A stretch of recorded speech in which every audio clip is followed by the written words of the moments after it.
In a world brimming with aspirations and ambitions, it's crucial to step back and reassess the path to our goals. This isn't just another pep talk about setting resolutions or chasing dreams. It's an invitation to a transformative journey. Today, we delve deep into what it truly takes to turn your aspirations into tangible realities. This exploration is more than just a guide, it's a catalyst for a profound shift in how you approach your goals in 2024. As we stand on the cusp of a new year filled with untapped potential and uncharted territories, the questions loom large. How do we navigate the journey from where we are to where we want to be? What does it take to break free from the chains of conventional thinking and truly achieve what we set out to do? Our exploration begins by challenging the conventional wisdom about goal setting and achievement. We delve into why adopting an unconventional approach, sometimes even embracing the misunderstood art of being a fool, could be the key to unlocking paths less traveled, yet more rewarding. It's about having the courage to pursue what truly matters, even if it means standing apart from the crowd. Then we confront a subtle yet pervasive challenge, the inertia that holds many back from maturing and evolving. This isn't just about age or life stages, it's about mindset. It's about understanding the traps that keep us in a state of extended adolescence and learning how to step into our full potential as individuals in control of our destinies. And of course, we tackle the ever-pervasive quest for success. In a world where success narratives are often painted in broad impersonal strokes, we take a different route. We're here to dissect what success really means on a personal level, and how to craft a vision of success that aligns with your deepest values and aspirations. As we venture into 2024, this journey is about equipping you with the insights, strategies, and perspectives needed to transform your goals from mere thoughts into lived experiences. It's about shifting from passive longing to active, purposeful doing. Join me in this exploration, and let's redefine what it means to truly achieve your goals in the year ahead.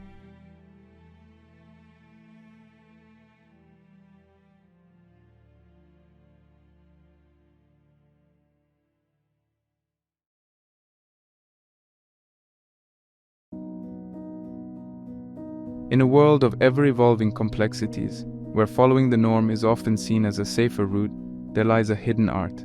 The art of being what some might call a fool. Imagine for a moment a tightrope walker, taking that precarious first step. To many, that decision might seem foolish. Why leave the safety of solid ground? Yet for the performer, it's a dream, a passion, and a defining aspect of their identity.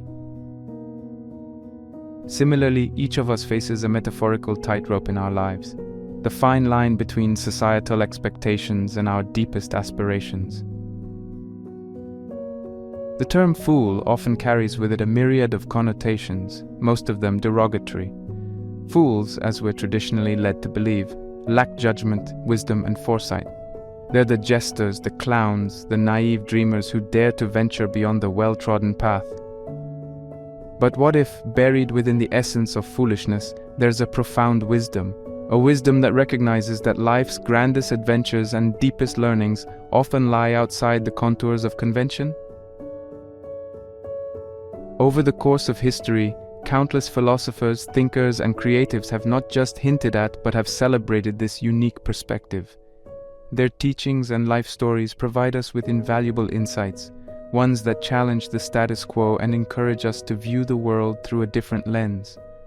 A lens that values audacity, courage, and the drive to chase after what might initially seem unreachable. Enter the art of being a fool. In understanding this concept, we delve deep into the psyche of humanity. Throughout time, our greatest advancements, innovations, and expressions have come from those willing to be ridiculed, willing to be misunderstood, willing to, essentially, be the fool. From the artists who introduced avant-garde movements only to be dismissed by their contemporaries, to the scientists who posited groundbreaking theories that upended conventional wisdom, it was their foolish resilience and faith in their dreams that carved the path forward.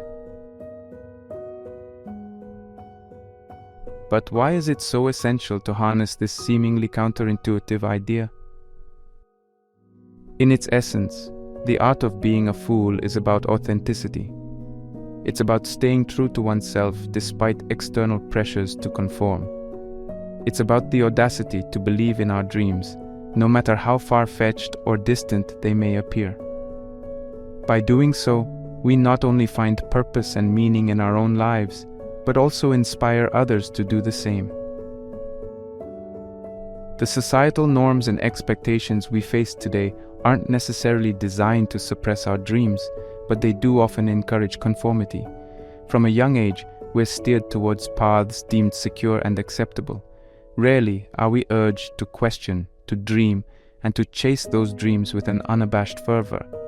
Yet history has repeatedly shown us that those who have made a lasting impact, who have truly lived lives of fulfillment, are those who embrace the art of being a fool. In this exploration, we're not just discussing the abstract idea of foolishness. We're delving into a roadmap, drawing from the wisdom of revered philosophers, psychologists, and authors who have all, in their unique ways, embraced and championed this art form. Through their perspectives, we'll discover that being a fool is not about ignorance or naivety. It's about courage, passion, and the relentless pursuit of one's dreams. So, as we start this journey together, I invite you to set aside preconceptions, to open your heart and mind, and to rediscover the profound wisdom that lies in the art of being a fool. After all, as the famed George Bernard Shaw once remarked, all progress depends on the unreasonable man. Or in our context, the unyielding dreamer, the timeless fool.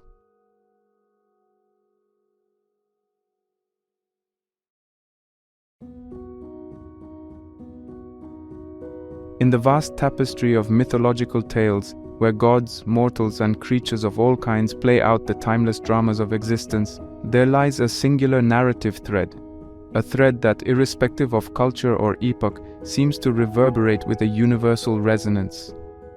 This is Joseph Campbell's renowned concept of the hero's journey. Joseph Campbell, in his seminal work, The Hero with a Thousand Faces, delved deep into the myths and stories of diverse cultures, only to unearth a startling revelation. Beneath the varied facades of these tales was a monomyth, a single overarching narrative structure.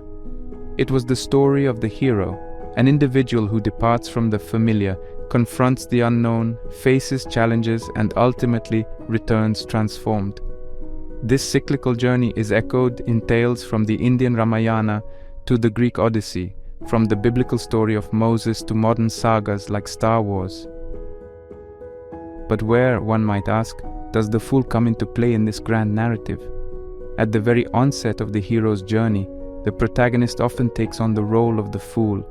This is not a comment on their intelligence or capability, but rather their innocence, curiosity, and willingness to dive into the unknown without a clear roadmap. The fool is unburdened by the weight of knowledge and convention. They act on intuition, heart, and an insatiable quest for discovery. It's this foolishness that propels them into the adventure. Consider, for instance, the figure of Luke Skywalker from Star Wars. At the start, he is but a naive farm boy, unfamiliar with the ways of the Force and the larger universe. He's the quintessential fool, taking risks, following an unfamiliar calling, stepping into a world fraught with peril.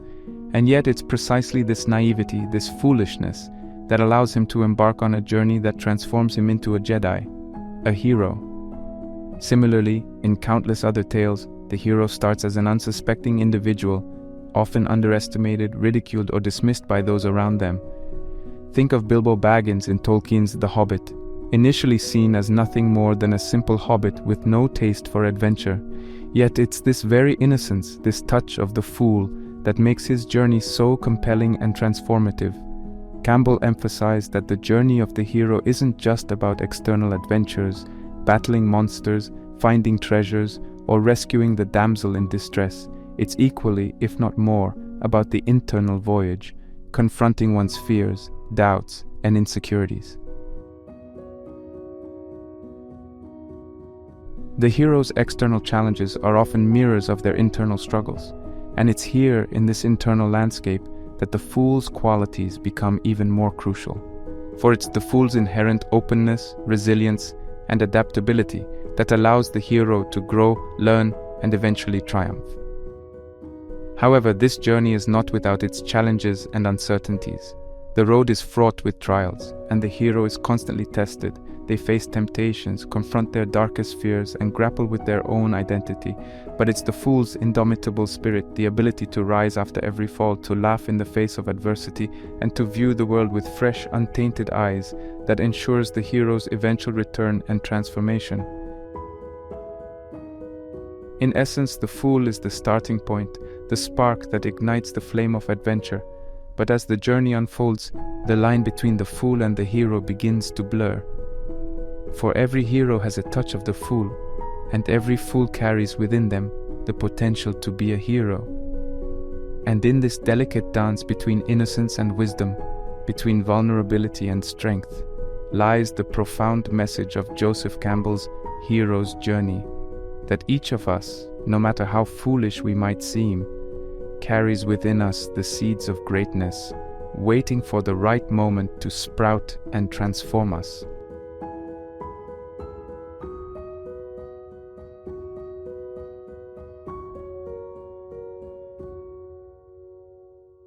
Diving deeper into the philosophical undercurrents that shape our understanding of the fool and the hero, we stumble upon the profound musings of Friedrich Nietzsche, a philosopher whose influence reverberates through time, challenging our conventional notions of morality, existence, and the human spirit.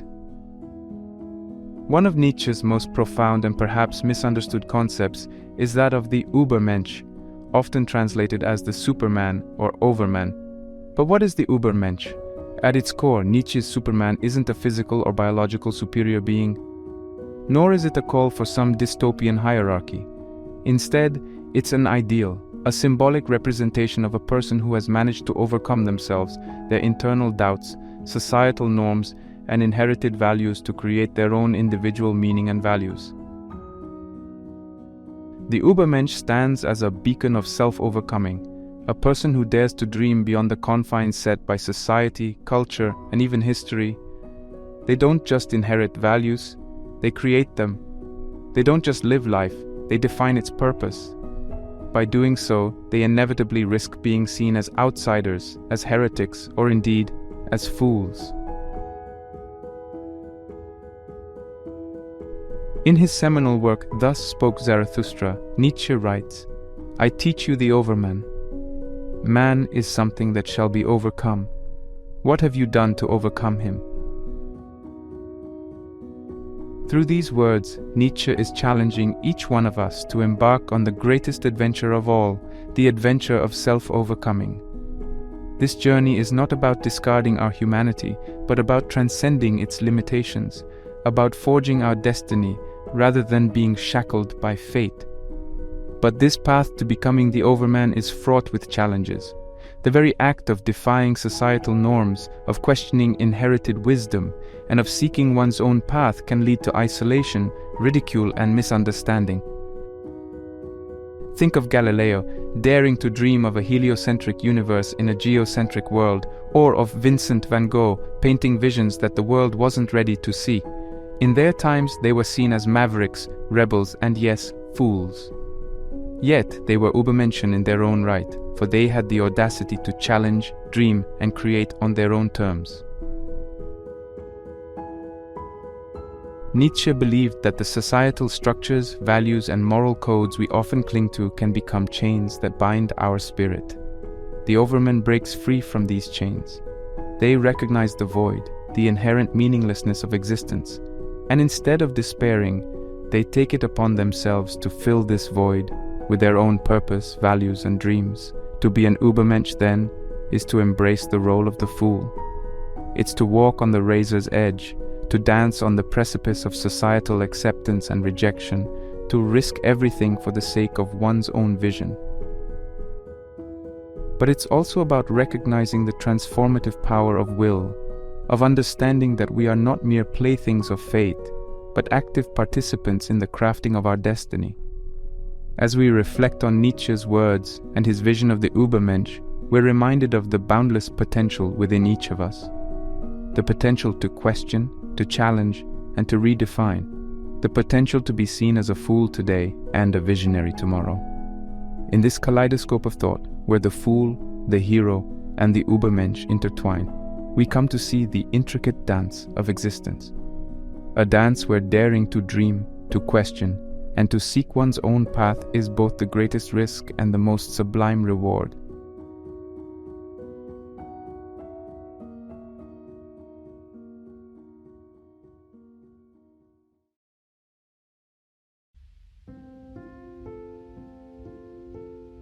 Navigating the labyrinth of human consciousness, we encounter the enigmatic and profound ideas of Swiss psychiatrist and psychoanalyst Carl Jung. A pioneering figure who ventured beyond the shores of conventional psychoanalysis, Jung delved deep into the realms of mythology, spirituality, and the collective unconscious to explore the very essence of human existence. Central to Jung's body of work are the concepts of the shadow and individuation. To understand our inner fool and how it relates to our dreams and aspirations, we must first embark on a journey into these profound realms of self-awareness and transformation. Often lurking in the periphery of our conscious mind is the shadow. This isn't some sinister force or malevolent entity, but rather, as Jung describes, the unconscious aspect of the personality which the conscious ego does not identify in itself. The shadow is a reservoir of feelings, desires, and memories that have been repressed, denied, or ignored. It encompasses everything we don't want to accept about ourselves, our fears, our weaknesses, and even latent potentialities. Why does the shadow matter when we talk about the fool? The fool in many ways is a manifestation of the shadow. In its purest form, the fool represents spontaneity, innocence, and a certain wildness, traits that society often asks us to suppress or control. Thus, embracing the fool within us means confronting our shadow, acknowledging the parts of ourselves that we've shunned or ignored. It's about accepting our imperfections, vulnerabilities, and hidden desires. Only by integrating the shadow can we hope to become whole, authentic beings. This brings us to Jung's idea of individuation, a lifelong process of becoming the person one is inherently meant to be, distinct from societal expectations or norms. It's the journey of self-realization, where one integrates the various facets of their unconscious, including the shadow, into their conscious self. The path of individuation is not about achieving an idealized version of oneself, but about reconciling and harmonizing the myriad forces within. The fool's journey, in many ways, mirrors this process of individuation. Like the fool, each of us embarks on a journey filled with trials, revelations, and transformations. As we confront and integrate our shadow, as we reconcile with our innermost fears and desires, we come closer to our true self. The fool's spontaneity, curiosity, and innocence are invaluable allies in this journey, helping us approach each twist and turn with an open heart and a willing spirit. Our dreams and aspirations are intricately linked to this process. They are, in essence, the soul's yearning for individuation, for wholeness. Each dream, whether it's a desire to create, to explore, or to connect, reflects a part of our unconscious seeking expression in the conscious world. The fool, with its uninhibited nature, becomes the bridge between these realms, urging us to listen to our innermost calls, to dare, to dream, and to explore the vast landscapes of our psyche. In one of his reflections, Jung stated, "Who looks outside dreams, who looks inside awakes." This captures the essence of our discussion. To truly understand and pursue our dreams, we must turn our gaze inward, embrace our inner fool, and embark on the journey of individuation. It's a journey where the destination is not a place but a state of being, a state of wholeness, authenticity, and profound self-awareness. In the grand tapestry of ideas, from Nietzsche's Übermensch to Campbell's hero's journey, Jung's concepts add another layer of depth. They remind us that the journey is as much inward as it is outward, that each challenge, each revelation, each dream is a stepping stone towards becoming our truest self. And in this journey, the fool is not just a companion, but a beacon, illuminating the path with its innocence, curiosity, and unabashed authenticity.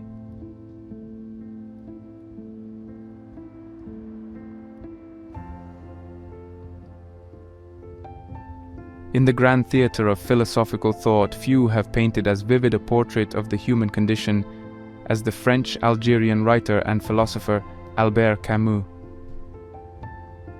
Camus, a Nobel laureate, grappled with existential quandaries, painting a vision of life where meaning is not handed to us, but crafted by our own hands amidst the vast indifference of the universe. Central to Camus' philosophy is the concept of the absurd. Camus described the absurd as the conflict between our desire for meaning and the apparent meaninglessness of the universe. We, as humans, are driven by an innate quest for purpose and significance. Yet the universe, in its vastness and indifference, does not seem to offer any inherent meaning. This tension, this dissonance, is the essence of the absurd. Rather than view the absurd as a nihilistic endpoint, Camus saw it as a beginning, a realization from which one could construct a life of authenticity. In his work, The Myth of Sisyphus, Camus presents the tale of Sisyphus, condemned to push a boulder up a hill for eternity, only to see it roll back down each time he nears the summit. For Camus, Sisyphus embodies the human condition. Our endeavors, our struggles, our dreams might seem futile in the grand indifference of the cosmos, yet it is in the act of striving, of rebelling against the absurdity, that we find meaning. Dreams, aspirations, and pursuits are integral to this rebellion. Society, with its structures and norms, often imposes a certain rationality upon us. It dictates paths that promise stability, respect, and acceptance. Yet these societal norms often clash with the personal dreams that bubble within us, dreams that might seem irrational or unconventional. Camus' philosophy empowers us to embrace these dreams, not in spite of, but because of the absurd. If life inherently lacks meaning and our existence is set against the backdrop of an indifferent universe, then why not pursue what sets our soul alight? Why not follow the path that resonates with our essence, regardless of societal expectations or norms? Accepting the absurdity of life liberates us from the confines of societal shoulds and musts. It reminds us that societal norms are just as arbitrary as any other construct. In the grand, indifferent theater of the universe, choosing a life that aligns with societal expectations is no more rational than pursuing one's wildest, most irrational dreams. By recognizing and embracing the absurd, we free ourselves from the pressure of finding objective meaning or conforming to external standards. We become the authors of our destiny, crafting narratives that resonate with our deepest truths. This isn't a call to abandon responsibility or drift aimlessly, but an invitation to pursue our passions with vigor, to embrace the unpredictability of life, and to find joy in the act of living itself, irrespective of external validations. Camus once said, "The only way to deal with an unfree world is to become so absolutely free that your very existence is an act of rebellion."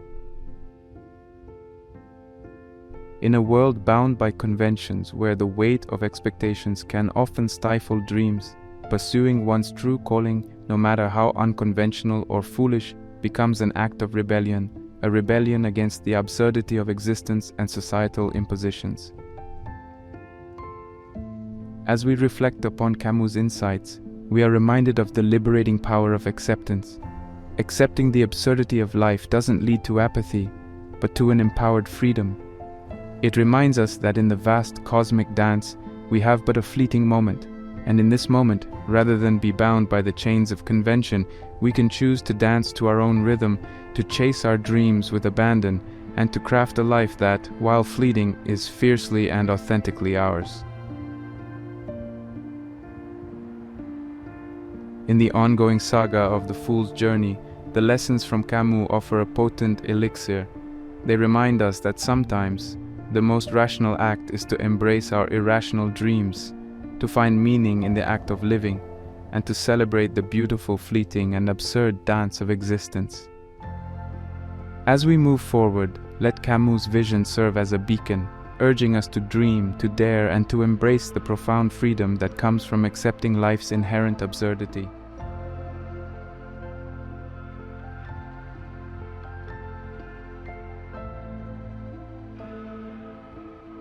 The literary landscape of Russia is vast and rich, filled with introspective quests and profound human dilemmas.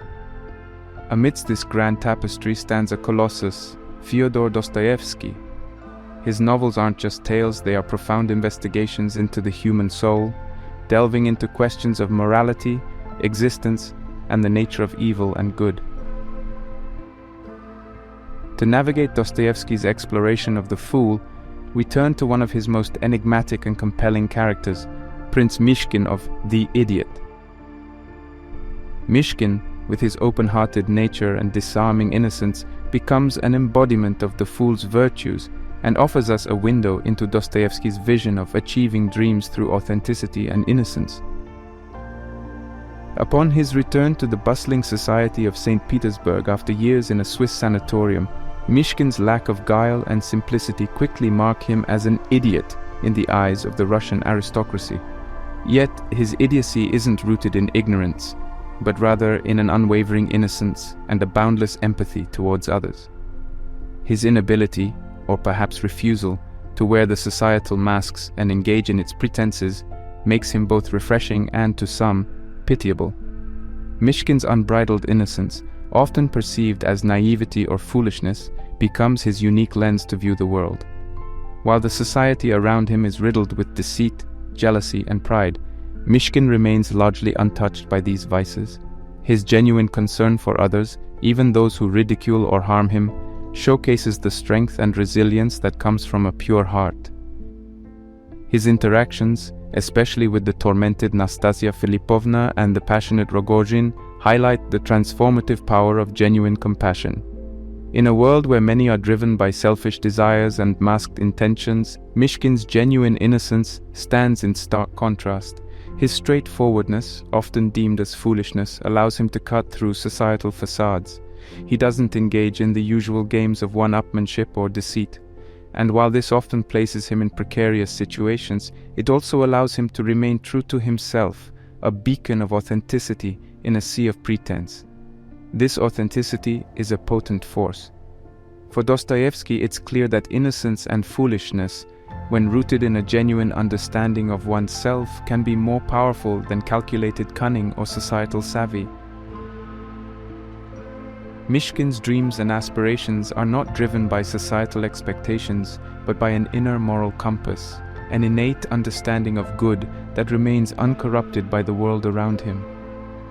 For Dostoevsky, through characters like Prince Mishkin, the journey towards one's dreams is not a straight path paved with calculated decisions and societal validations.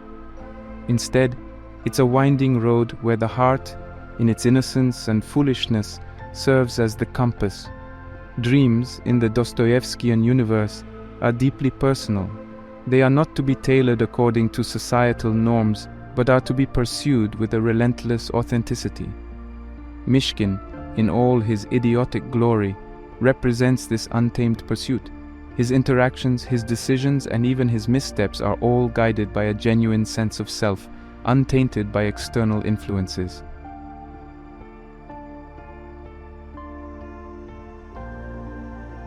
In one poignant moment, Mishkin remarks, "Beauty will save the world." This isn't just a comment on aesthetic beauty, but a profound reflection on the beauty of the human soul, in its rawest, most authentic form. For Dostoevsky, it's this beauty, this genuine authenticity, that holds the power to transform, to inspire, and to lead one towards their true dreams. As we traverse the intricate world of Dostoevsky, Prince Mishkin emerges not just as a character but as a philosophy, a testament to the power of authenticity and innocence. In the dance of existence, where many wear masks and tread paths laid out by societal expectations, figures like Mishkin remind us of the strength inherent in genuine innocence. In our ongoing exploration of the fool's journey, Dostoevsky's The Idiot adds a profound layer. It urges us to recognize the transformative power of authenticity and to understand that sometimes the most profound wisdom comes cloaked in the garb of foolishness. In The Pursuit of Dreams, Dostoevsky seems to whisper from the pages of his novels, "It's not the societal accolades or validations that matter, but the authenticity of the journey."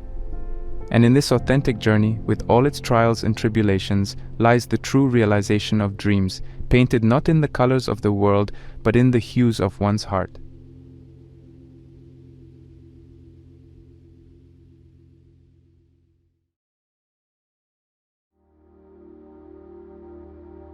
When we journey through the halls of philosophy, we inevitably encounter a figure whose influence has reverberated through the ages, shaping Western thought with a fervor that few have matched.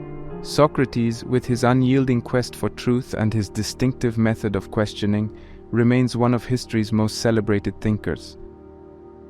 Not only did he lay the foundations for critical thinking, but he also introduced profound insights into the nature of knowledge and the importance of self-awareness. The paradoxical claim, "I know that I know nothing," often attributed to Socrates, stands as a testament to his philosophical approach. On the surface, this statement might appear self-defeating or even nonsensical. But at its heart, it captures the essence of Socratic wisdom, humility. In a world where many claimed to have all the answers, Socrates admitted his ignorance. But this wasn't a declaration of defeat or apathy. It was an acknowledgement of the vastness of the universe and the limitations of human understanding. By accepting that he didn't have all the answers, Socrates opened the door to relentless inquiry and perpetual learning. Humility, as Socrates showcased, is not about self-deprecation, but about recognizing our limitations and being open to growth. In admitting his lack of knowledge, Socrates wasn't resigning to ignorance, but challenging himself and others to delve deeper, to question more fervently, and to seek truth with renewed vigor. This humility can be incredibly empowering, especially in the pursuit of dreams. In a society that often values absolute certainty and clear answers, admitting that we don't know everything can be liberating. It allows us to approach challenges with an open mind, to learn from our experiences, and to adapt our strategies. In the face of obstacles or failures, the acknowledgement that we don't have all the answers can fuel resilience and inspire innovation. Central to Socrates' approach was his method of questioning, known aptly as the Socratic method. Rather than providing direct answers, Socrates would engage in a series of probing questions, leading his interlocutors on a journey of self-discovery and critical examination. Through this method, Socrates aimed to peel back the layers of assumption and expose the core truths, or lack thereof, beneath. This relentless questioning can be profoundly transformative, especially when it comes to societal norms and conventions. In our journey towards our dreams, we often encounter societal expectations and established paths. These norms, while sometimes useful, can also be restrictive, boxing us into prescribed roles and stifling genuine aspirations. Socrates, with his method of questioning, offers a way out. By critically examining these norms, by asking why, we can discern which conventions align with our dreams and which don't. We can determine which societal paths aid our journey and which hinder it. In doing so, we can carve out our unique trajectory, one that is genuinely attuned to our aspirations. If Socratic philosophy were distilled into its essence concerning dream pursuit, it would emphasize self-awareness, critical thinking, and resilience. To chase one's dreams is not to follow a prescribed path blindly, but to forge one's way, questioning, learning, and adapting as one goes. Socrates' humility reminds us that the path to our dreams is not linear. It is filled with uncertainties, challenges, and moments of self-doubt. But it is in embracing these uncertainties, in acknowledging our limitations and yet pushing forward, that we truly grow. Additionally, by critically examining the societal norms that often shape our aspirations, we can ensure that our dreams are genuinely our own, not reflections of external expectations. We can ensure that our journey, with all its twists and turns, is one of authenticity. The legacy of Socrates, etched in the dialogues of Plato and the annals of philosophy, is not just of a thinker, but of a revolutionary.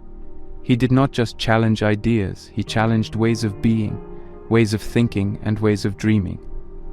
As we continue our exploration of the art of being a fool and the pursuit of dreams, the insights of Socrates serve as a guiding light.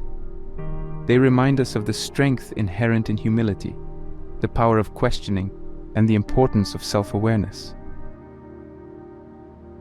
In our quest for dreams, Socratic wisdom offers a potent reminder. It's not the destination, but the journey that matters.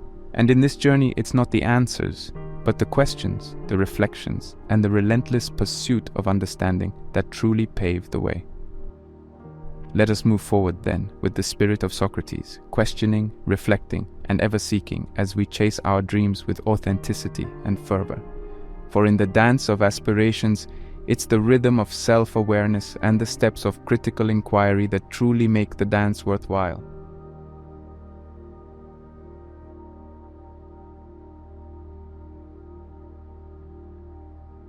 Among the profound voices echoing through the halls of psychology and philosophy, Viktor Frankl's resonates with a particular poignancy.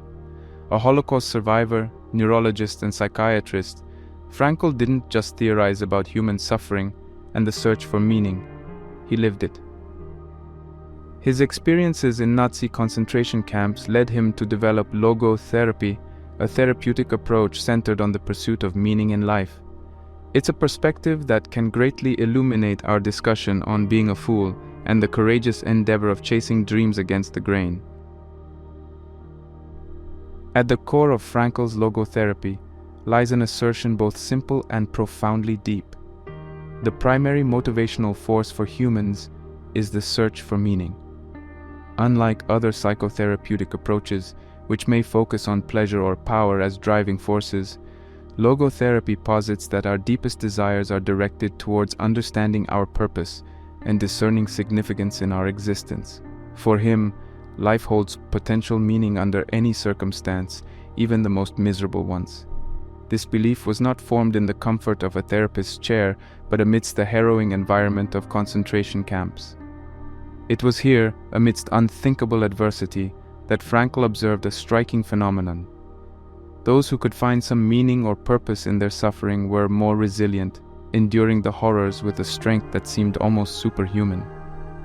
In many ways, the individuals who dared to seek meaning in the bleakness of the camps played the role of the fool. They defied the external narrative that sought to strip them of their humanity, choosing instead to listen to the internal voice that whispered of purpose and significance. They were foolish enough to dream, to hope, and to find fragments of meaning even in the direst of circumstances. This is where the crux of the art of being a fool intersects with Frankl's insights. Pursuing one's dreams often requires a similar foolishness, the audacity to seek personal meaning and purpose despite external circumstances or societal expectations. Whether these external pressures come in the form of societal norms, adverse conditions, or external naysayers, the challenge remains. To stay true to one's inner compass, to prioritize personal meaning over external dictates. Frankl himself exemplified this.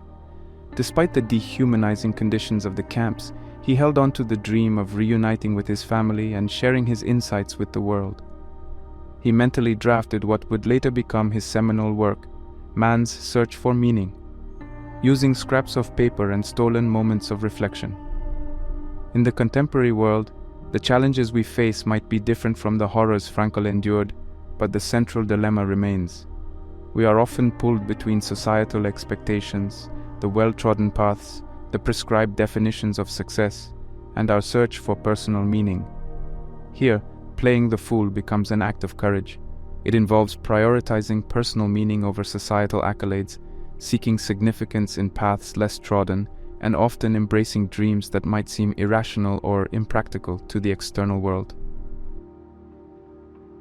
Frankl's logotherapy teaches us that our well-being, resilience, and even our mental health are intricately linked to this pursuit of meaning.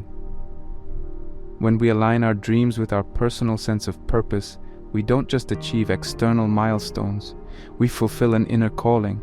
We experience a joy that is profound, a satisfaction that is deep-rooted. Viktor Frankl's life and teachings offer a beacon of hope and a roadmap for all those embarking on the journey of dream pursuit.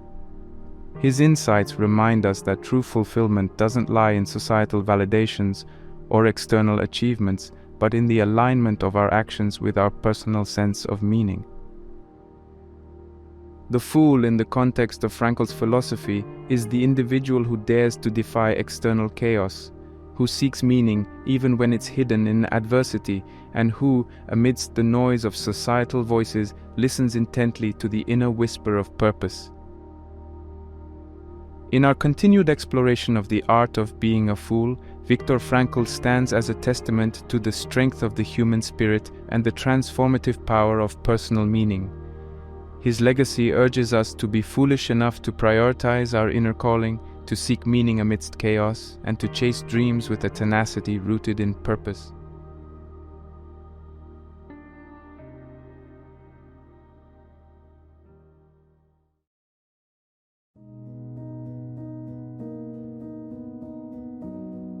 Ralph Waldo Emerson, the 19th century American philosopher, essayist, and poet, stands as an emblematic figure in the realm of transcendentalism and individualism. His ideas, expressed most vividly in his essay, Self-Reliance, have not only shaped American thought but have also offered invaluable insights into the dynamics of personal autonomy, non-conformity, and the spirit of chasing dreams. Emerson's philosophy provides another fascinating layer to our exploration of the art of being a fool. Emerson's essay, Self-Reliance, begins with a striking proclamation. Trust thyself, every heart vibrates to that iron string. At its heart, the essay is a call to arms for individuals to trust their inner voices and intuitions. For Emerson, to be self-reliant is to embrace one's thoughts, values, and beliefs without being unduly influenced by societal norms or external pressures. One of the essay's most compelling assertions is that society often conspires to rob individuals of their autonomy. By imposing its conventions, norms, and definitions of success, society can divert individuals from their genuine paths. This leads to a life lived not according to one's innate calling but according to societal dictates. A core component of self-reliance is the idea of non-conformity. Emerson argues against the societal pressure to conform, to fit into pre-established molds. He writes, "Whoso would be a man must be a nonconformist." By this, he doesn't merely suggest rebellion for rebellion's sake, but underscores the importance of authentic self-expression. This nonconformity, in the context of our discussion, closely aligns with the notion of being a fool. It involves the courage to be seen as different, to risk being labeled eccentric or odd, and to follow one's dreams even when they diverge from societal expectations. To Emerson, such foolishness is not a flaw but a virtue. It signifies an individual's commitment to their inner convictions over external validation. Central to Emerson's philosophy is the emphasis on intuition. He believed that each individual possesses an inner compass, a guiding light that illuminates their unique path. While reason and logic have their place, it's this intuition, this gut feeling, that should guide our actions, particularly when it comes to significant life decisions and dream pursuit. In chasing our dreams, relying on this intuition might often lead us down unconventional paths. These are paths that might not always align with societal standards, paths that might seem foolish to the external observer. Yet, as Emerson argues, it's precisely this foolishness, this unwavering trust in one's inner voice, that can lead to genuine fulfillment and profound achievements. When we examine Emerson's ideas of self-reliance to the context of chasing dreams, several insights emerge. Genuine dreams versus societal impositions. Often what we perceive as our dreams are, in reality, societal impositions, aspirations shaped not by our inner desires, but by external narratives. Emerson's call for self-reliance prompts us to introspect, to discern which of our dreams are genuinely ours, and which are reflections of societal expectations. To chase authentic dreams is to risk being seen as a fool. It's to venture into the unknown, driven not by the promise of societal accolades, but by the allure of personal fulfillment. Emerson's emphasis on nonconformity reminds us that this risk, this foolishness, is worth it. In the journey towards our dreams, there will be crossroads, moments of doubt, and challenges. Here, Emerson's emphasis on intuition serves as a guiding light. It reminds us to trust our inner compass, to let our genuine feelings and instincts chart our course. Ralph Waldo Emerson's philosophy offers a refreshing perspective in today's world, where societal pressures and external validations often overshadow personal desires and intuitions. His ideas on self-reliance serve as a clarion call, urging us to embrace our individuality, to cherish our unique dreams, and to chase them with a fervor that is undeterred by societal judgments. In the dance of aspirations, there will always be external voices, melodies that seek to dictate our steps and rhythms. Yet, as Emerson's wisdom suggests, it's the internal tune, the unique beat of our heart, that should guide our dance. In the continued exploration of the art of being a fool, Emerson stands as a beacon, illuminating the virtues of nonconformity, the strength inherent in genuine self-reliance, and the transformative power of following one's dreams. He beckons us to be foolish enough to trust ourselves, to prioritize our inner voice, and to embark on the enchanting journey of authentic dream pursuit.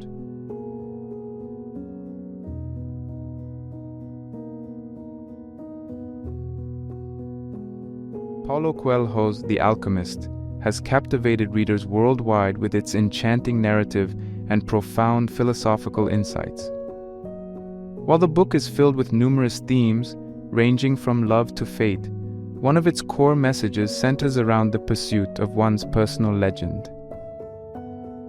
Through Santiago's journey, Paulo not only offers readers a literary adventure but also a profound lesson on the value of following one's dreams, even if it means being perceived as a fool. Santiago's journey begins with a recurring dream of a child telling him to find treasure at the foot of the Egyptian pyramids. This dream, dismissed by many as mere fancy or illusion, serves as the catalyst for Santiago's grand adventure. Herein lies the first lesson.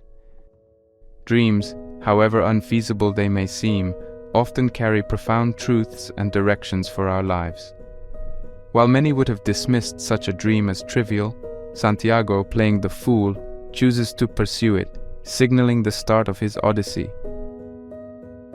Paulo introduces the concept of a personal legend as the utmost desire of the heart, the dream or goal that a person feels is their mission in life. Everyone, according to him, knows their personal legend at a young age, but as they grow, societal expectations, fear of failure, and various other distractions cause them to lose sight of this dream. Santiago, as a shepherd, could have easily settled into the comfortable rhythm of his life. Yet, the pull of his personal legend, the desire to decipher his dream, propels him into the unknown. His journey, filled with unexpected challenges and encounters, mirrors the journey anyone undertakes when they decide to pursue their deepest aspirations.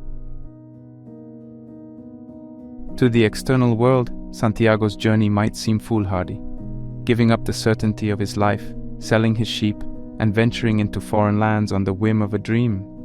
It surely seems like the act of a fool. Yet, Coelho's narrative underscores that it's this very foolishness, this audacious spirit, that's essential for true self-discovery and realization of one's personal legend. As Santiago encounters the alchemist, The story delves deeper into the spiritual and philosophical aspects of pursuing one's dreams. The alchemist tells him, people learn early in their lives what is their reason for being, and that very few follow the path laid out for them, the path to their personal legends, to their happiness. This reinforces the idea that many, fearing the label of fool, choose the comfort of the known over the uncertainty and magic of chasing their dreams. While alchemy traditionally centers around turning base metals into gold, Paulo uses it as a metaphor for personal transformation. Santiago's journey isn't just about physical travel, it's about his inner evolution, his metamorphosis as he inches closer to his personal legend. This transformation is essential for anyone on the path of their dreams. It involves shedding old beliefs, embracing new wisdom, and continually evolving in the quest for one's deepest aspirations. Santiago's journey comes full circle when he realizes that the treasure he sought was not just physical, but also metaphysical. The real treasure was the wisdom he gained, the understanding of his heart's true desires, and the realization that the journey itself, with all its challenges and detours, was as valuable as the destination. Coelho seems to suggest that in the pursuit of our personal legends, while the end goal is crucial, the journey, the experiences, the transformations, and the wisdom gained are equally, if not more, valuable. Paulo Coelho, through the narrative of Santiago, offers a compelling exploration of the art of being a fool. It's a reminder that often, the path to our deepest desires, our personal legends, requires us to embrace the unconventional, to risk ridicule, and to journey into the unknown. In the dance between destiny and free will, between dreams and reality, the alchemist stands as a beacon, illuminating the power of faith, the beauty of the journey, and the transformative magic of chasing one's dreams. In a world that often values pragmatism over passion, The Alchemist is a clarion call to all dreamers, urging them to embrace their foolishness, to trust the whispers of their hearts, and to embark on the sacred journey of realizing their personal legends. It's not just a tale of Santiago's Odyssey, it's an invitation to every reader, every individual, to embark on their own journey of self-discovery, dream pursuit, and personal alchemy.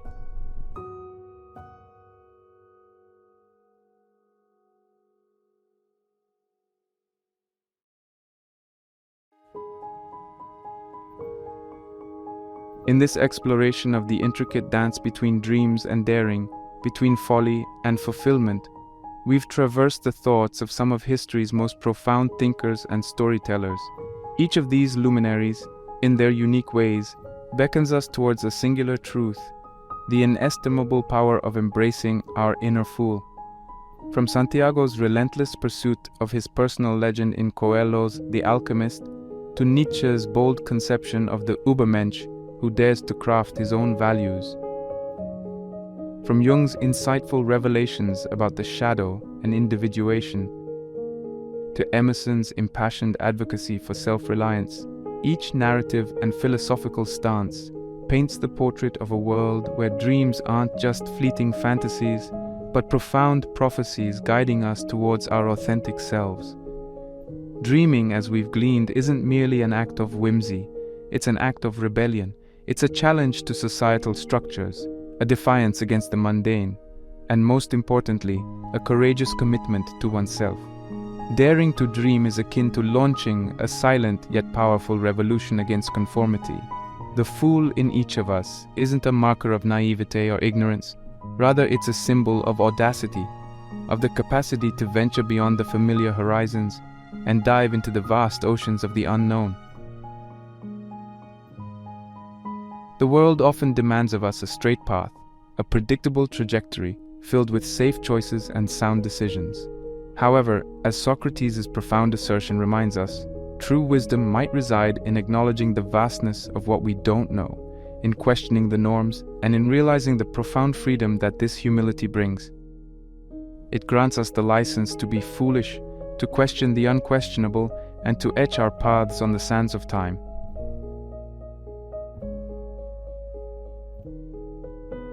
Viktor Frankl, with his incisive insights on logotherapy, further illuminates this discourse, revealing that our deepest yearnings are often tethered to our search for meaning. This search, in all its profundity, frequently demands from us the bravery to be foolish, to look beyond the immediate and tangible, seeking that which truly resonates with the core of our being. In essence, the fool is not the one who dreams, but perhaps the one who, fearing ridicule or failure, suppresses those dreams. For in dreams we find not just hope, but direction, not just aspiration, but purpose. To be foolish is to have the audacity to believe in oneself, to trust in the journey, and to realize that the path, with all its twists and turns, is as significant as the destination.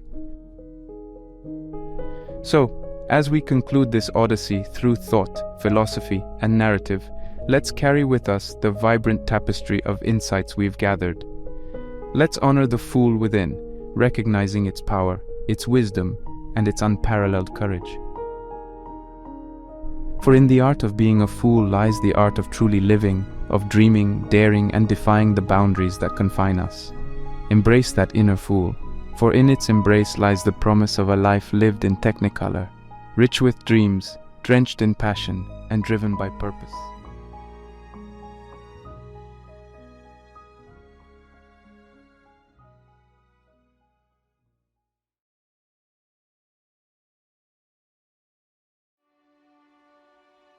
In every epic tale, from ancient legends to modern blockbusters, a protagonist embarks on a transformative journey, a transition from youthful naivety to the wisdom of maturity, a story of becoming. But what if this journey, this very rite of passage, seems interrupted, delayed, or even halted? What if Peter Pan chose never to leave Neverland? The world is changing. We're living in an era where the age-old rituals and traditions that once signposted our pathway from childhood to adulthood have either evolved or disappeared entirely. Gone are the days when manhood's rites of passage were clearly defined, when milestones such as leaving home, securing steady employment, or starting a family were the common signifiers of having grown up. Enter the 21st century, and we encounter a peculiar phenomenon, a substantial group of young men who, in many ways, appeared to remain stuck in a perpetual state of adolescence. This isn't a mere stereotype portrayed in sitcoms or joked about at family gatherings. It's a societal reality with tangible implications impacting economies, family structures, and the individual psyches of those caught in its wake. The numbers speak for themselves. As of the last few decades, we've seen a significant spike in the number of young men, particularly those in their 20s and 30s, still living at home.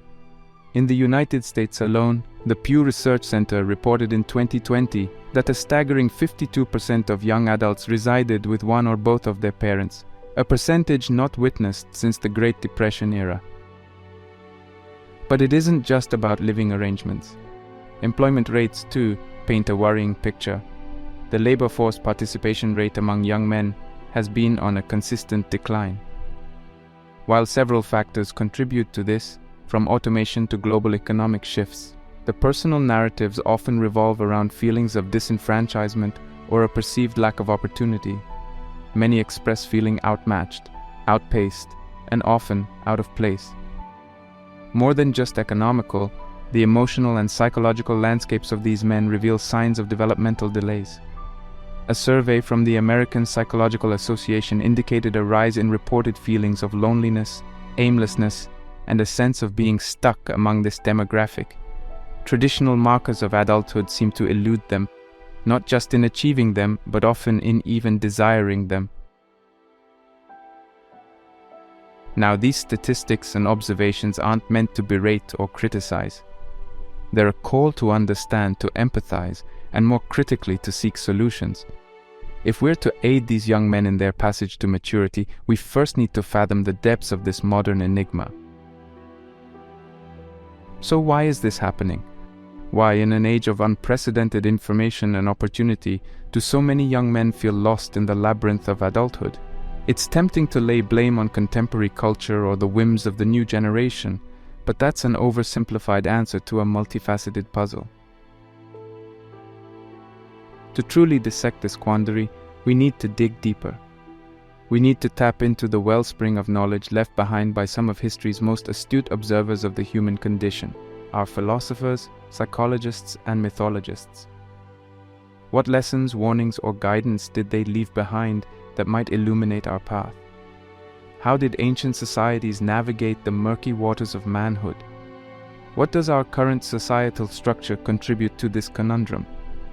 And can age-old myths, like those elucidated by Joseph Campbell, offer a mirror to today's young man, lost in his own hero's journey? Join us as we delve into this intriguing exploration, seeking not just answers, but also strategies to reignite the ageless fire of growth, responsibility, and maturity. Because every young man deserves his hero's journey, and every society benefits from the stories of those who've walked the path before.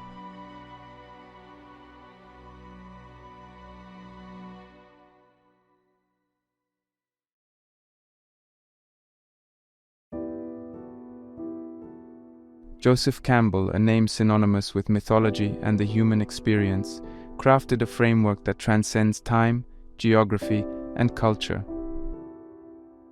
This framework is known as the monomyth, a singular narrative underlying countless myths, legends, and stories from every corner of the globe. At its heart, it's not merely a scholarly concept, it's a mirror to our own lives, our trials, and our transformations. Campbell once said, "Myths are public dreams, dreams are private myths." In stating this, he highlighted that the tales that have endured centuries, even millennia, share a common structure because they reflect the shared experiences of humanity. Whether it's the quests of Greek heroes, the spiritual journeys in ancient Indian texts, or the adventures of modern superheroes, the same pattern emerges over and over. This pattern, as Campbell identified, is the hero's journey. To delve into the hero's journey, we must first appreciate its three distinct phases: separation, initiation, and return.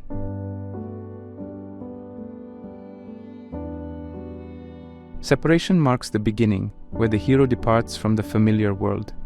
It's a moment of disruption, where the status quo is challenged. Sometimes this separation is voluntary, other times it's forced upon the hero. Think of Luke Skywalker's humble beginnings on Tatooine, far removed from the vast expanse of the galaxy, until an unexpected turn of events pushes him onto a path of destiny. For many young men, this phase is analogous to leaving home for the first time, starting college, or stepping into the workforce. It's an uncomfortable yet essential rift from the familiar. The second phase, initiation, encompasses the heart of the journey. Here, the hero faces numerous challenges, meeting allies and adversaries, experiencing both defeats and triumphs. This is the phase of growth, where skills are honed, beliefs are questioned, and identity is forged. Campbell's emphasis on this phase is crucial. It's not the destination but the journey that molds the hero. In the context of our young men, think of the myriad challenges of adulthood: establishing a career, building meaningful relationships, grappling with failures, and celebrating personal achievements. These experiences, both bitter and sweet, are the crucibles in which their maturity is tested and tempered.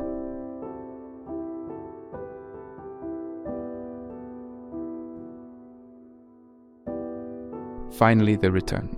After facing the ordeals, after growing and evolving, the hero must return to the familiar world, bringing back the wisdom and the gifts acquired from the journey. This is not merely a physical return. It's a symbolic homecoming, marking the hero's transformation from who they once were to who they've become. For young adults, this might symbolize achieving a level of stability, perhaps starting a family, or simply realizing a deeper understanding of themselves and their place in the world.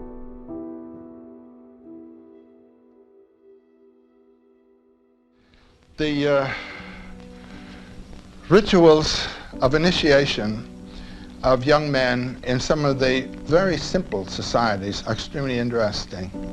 The boys are brought up to be in fear of the masks that the men wear in their rituals. These are the gods. These are the personifications of the powers that structure the society. The boy, when he gets to be more than his mother can handle, the men come in with their masks or whatever their costume is, and they grab the kid, and he thinks he's been taken by the gods, taken out into the men's ground, and he's beaten up and everything else. But then there, in New Guinea, there's a wonderful, wonderful event where this poor kid has to stand up and fight a man with a mask. I'd say he's fighting the god. The man lets the kid win. Takes the mask off, puts it on the kid. Now the mask is not there defeated and simply said, oh, this is just myth. It said the mask represents the power that is shaping the society and has shaped you, and now you are a representative of that power. That's a big story. And there are quite a number of examples around the world. Down in Tierra del Fuego, the Ona people down there had rituals of this kind where the kid had to get up and fight this god power that he'd always been afraid of. And the man put up a good fight for the kid, you know, but then the boy won. Now you're a man. You've broken past the image as fact and understand the image as metaphor. And you are to represent what the metaphor stands for. How does the hero's journey reflect the path of today's young men to adulthood? An intriguing observation is that many seem trapped in the initiation phase. While they have separated from their childhood, they grapple with the trials and tribulations of the initiation without seeming to find their way out. The dragons they face aren't mythical beasts, but rather societal pressures, personal insecurities, economic uncertainties, and often a lack of clear purpose or direction. Their battles are silent, internal, and often unacknowledged. Several reasons can explain this prolonged initiation. The modern world, with its overwhelming choices, can induce a paralysis of sorts. Traditional milestones of adulthood may seem elusive due to shifting societal norms. The digital age, with its constant comparisons on social media platforms, can exacerbate feelings of inadequacy or being left behind. The journey, which in myths was often simplified with clear adversaries and challenges, has become more abstract, more internalized. While ancient heroes had mentors, guiding figures offering wisdom and direction, many young men today feel they're navigating their journey without a compass. In the absence of these guides, the roadmap to the return phase remains obscure. However, recognizing this prolonged initiation is the first step to addressing it. By understanding where they stand on their hero's journey, young men can seek out the mentors, the experiences, and the wisdom they need to progress towards their personal return.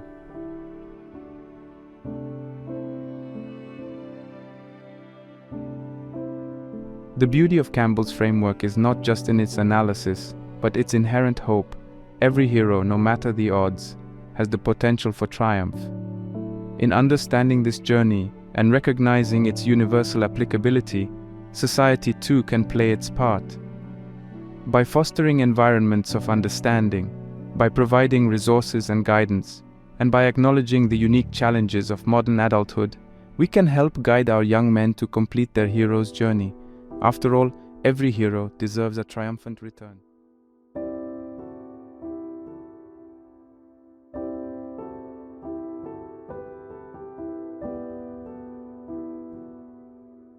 Again, in New Guinea, there's a ritual where the kid is, his eyes are covered by the initiating man, and the bull roarer comes over and he tells him, now the demon, dragon, grandpa is coming to eat you. He thinks he's a goner. That's the Liebestod idea that Wagner handles, you see. You think you're dead, and bing, you've broken past it. You've got a new, expanded life. You're bigger. What has died has been the infantile ego.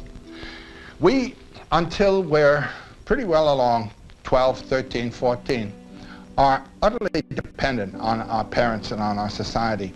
So a psychology of dependency is developed. A psychology of submission, asking for approval, expecting reproof, and all this sort of thing. But how are we going to break out of that psychological bondage into self-responsible authority, courage for what our thoughts are on our life? This is the problem of killing the infantile ego, which is one of dependency, and coming into the mature ego of authority. Every myth, legend, or fable that resonates with us has a pivotal moment, the confrontation with the dragon. For Campbell, this dragon isn't just a beast in the tales of yore. It is the manifestation of our deepest fears, challenges, and doubts. It's a symbolic representation of those formidable obstacles we must overcome to realize our full potential. For young men navigating the maze of modern adulthood, these dragons take on very personal, very real forms. The first such dragon many young men confront is fear. The world outside the familiar cocoon of adolescence is fraught with uncertainty. The fear of not being good enough, of failing, of not living up to societal benchmarks can be paralyzing. With the information deluge of the digital age, this fear is amplified. Every success story they see on social media, every peer who seems to be leagues ahead, stokes the fire of this fear.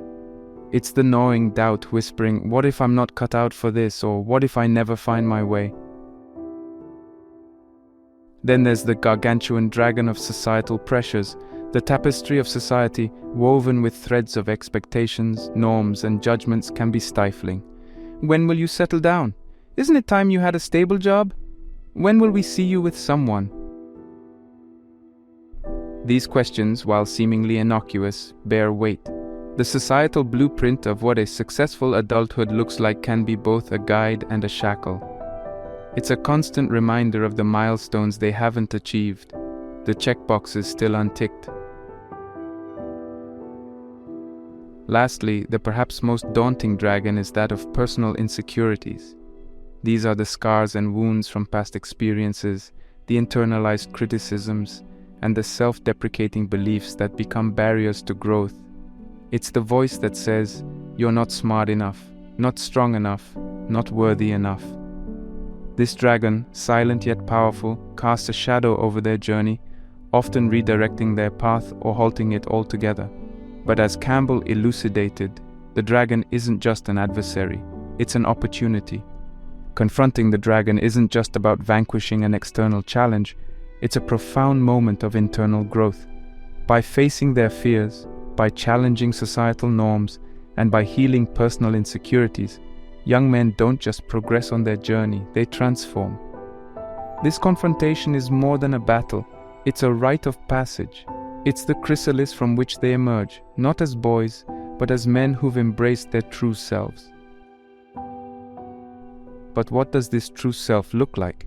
Campbell's wisdom suggests it's the discovery of one's own personal legend or unique calling.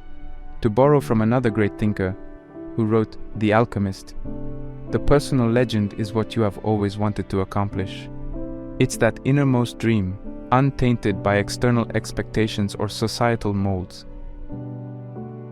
Finding this legend isn't about meeting benchmarks set by others, but about aligning with one's inner compass. In the cacophony of modern life, amidst the myriad voices telling them who they should be, the challenge for young men is to find and listen to their own voice. It's about asking, who am I, separate from what the world wants me to be? This introspection, this journey inward, is perhaps the most critical step towards true adulthood. Because maturity isn't just about age or external achievements, it's about recognizing and honoring one's essence. Embracing this personal legend means shedding the weight of expectations and forging one's own path. It's about understanding that real success isn't measured by societal yardsticks, but by the alignment between one's actions and one's truth. Every young man's legend will be unique, and that's the beauty of it. Whether it's pursuing a passion, making a difference, or simply finding contentment, this legend is the beacon guiding them through the murkiness of life's challenges. As we ponder Campbell's wisdom, the takeaway is clear. Facing the dragons isn't an ordeal to dread, but a gateway to growth.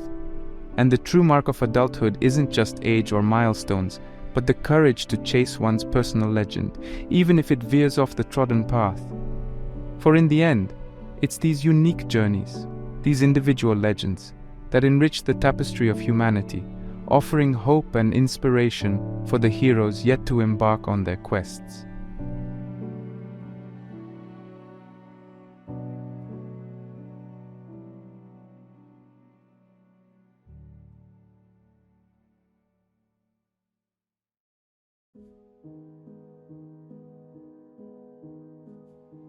To understand the journey of young men today, it's enlightening to cast our gaze back in time.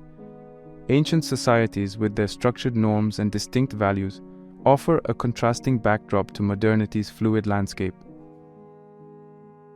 Among the luminaries of ancient civilizations, the Greeks and Romans stand tall, both for their monumental achievements and their intricate societal tapestry. By delving into their perspectives on manhood and responsibility, we gain a deeper appreciation for the timeless essence of adulthood and its ever-evolving challenges. In the heart of ancient Greece, manhood wasn't just an age marker. It was a profound transition entailing duties, honor, and societal roles. A boy's transition to a man wasn't simply heralded by physical maturity. The Greeks held a holistic view, encapsulating the spiritual, mental, and civic evolution. The ephibia, a rite of passage for Athenian boys, epitomizes this multifaceted transition. Beginning at around the age of 18, this rite wasn't just a ceremonial observance.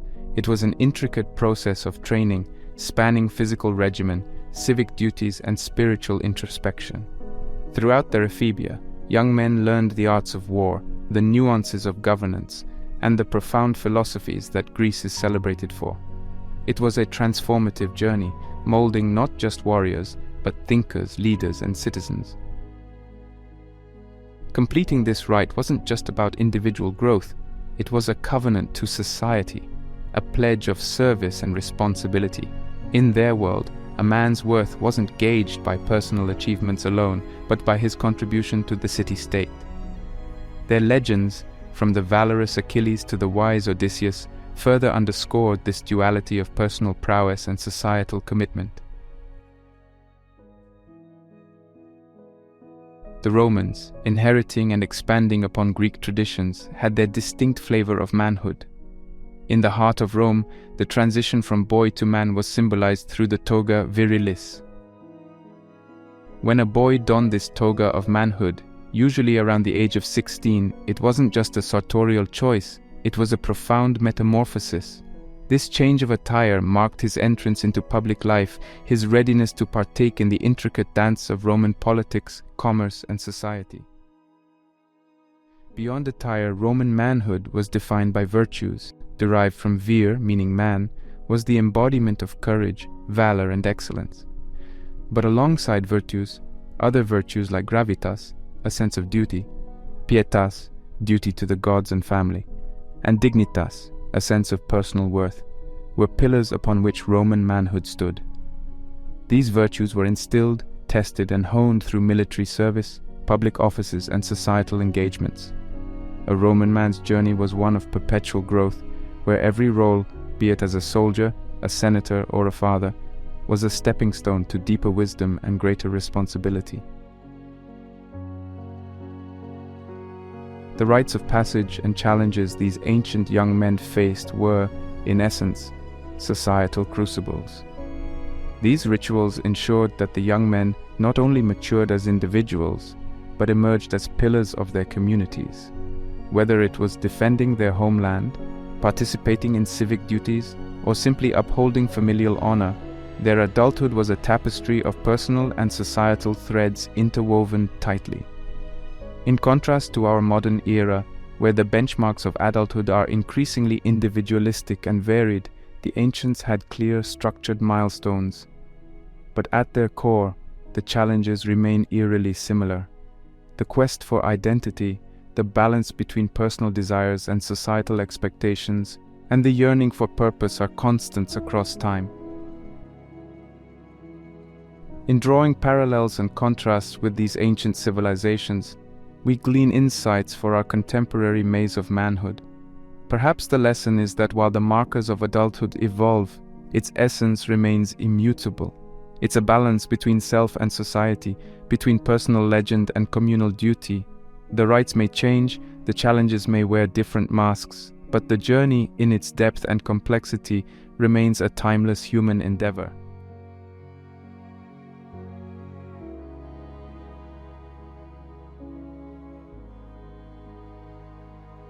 As the sands of time have ebbed, the canvas of manhood has undergone considerable shifts, particularly evident in the realm of the modern age.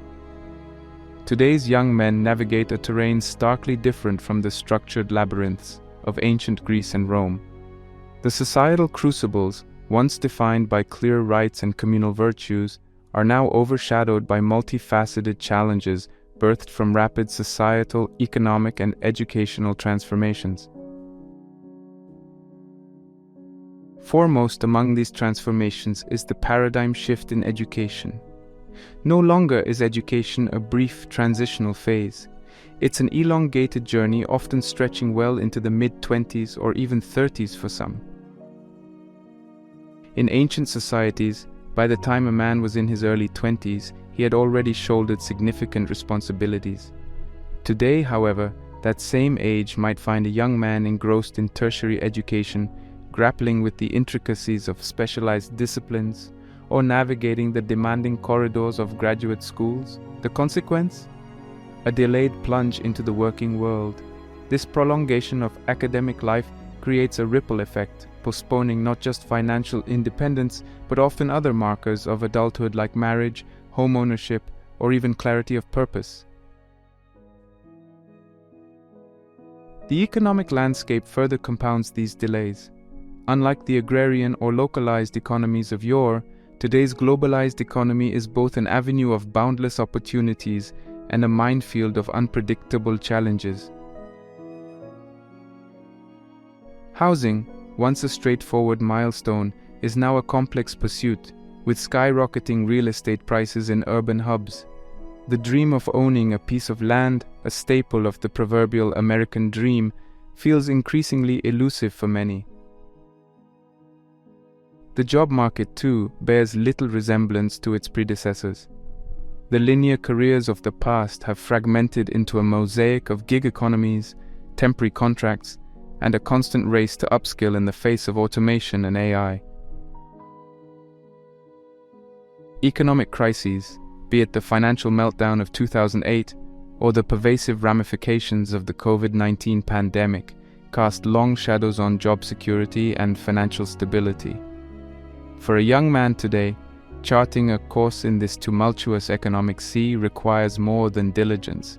It demands adaptability, resilience, and a penchant for lifelong learning.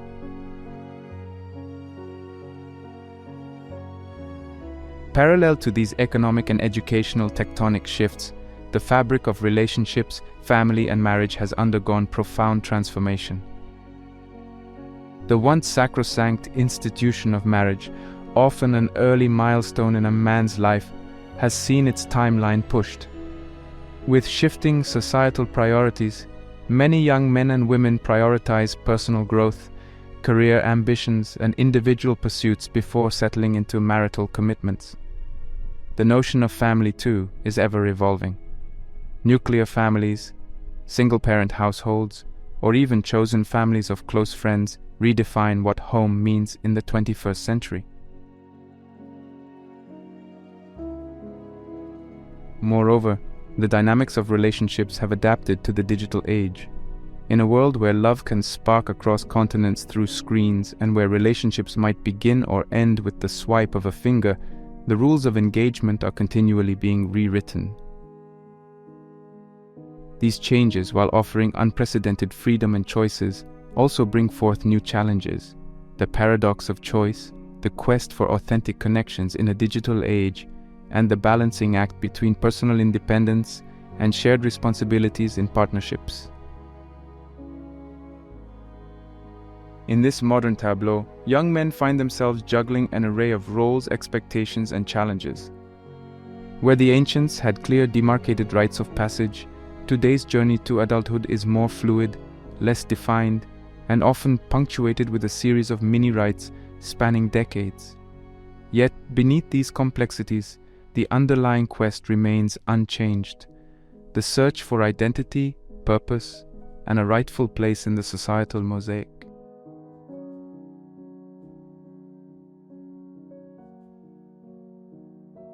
Navigating the complex waters of contemporary masculinity, a term frequently emerges, encapsulating both a cultural archetype and a tangible reflection of our era, the Peter Pan syndrome. This term, much like its namesake from J.M. Barrie's timeless tale, embodies the reluctance to grow up. It paints a picture of individuals trapped in the buoyant bliss of childhood, feet afloat, eyes averse to the shores of adulthood. But is it a mere metaphor, or does it find roots in deeper psychological underpinnings? Let's embark on a journey through its facets, origins, and implications.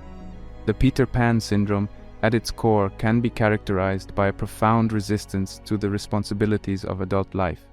Individuals grappling with this condition often showcase a palpable fear of commitment, whether in relationships, careers, or personal goals.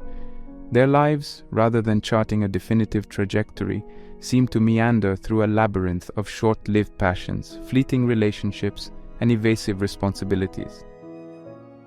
The allure of the now overshadows the promises and perils of the tomorrow. An insatiable quest for pleasure, instant gratification, and an aversion to enduring hardships often punctuate their daily choices. Yet while these attributes paint a vivid portrait, one must tread carefully.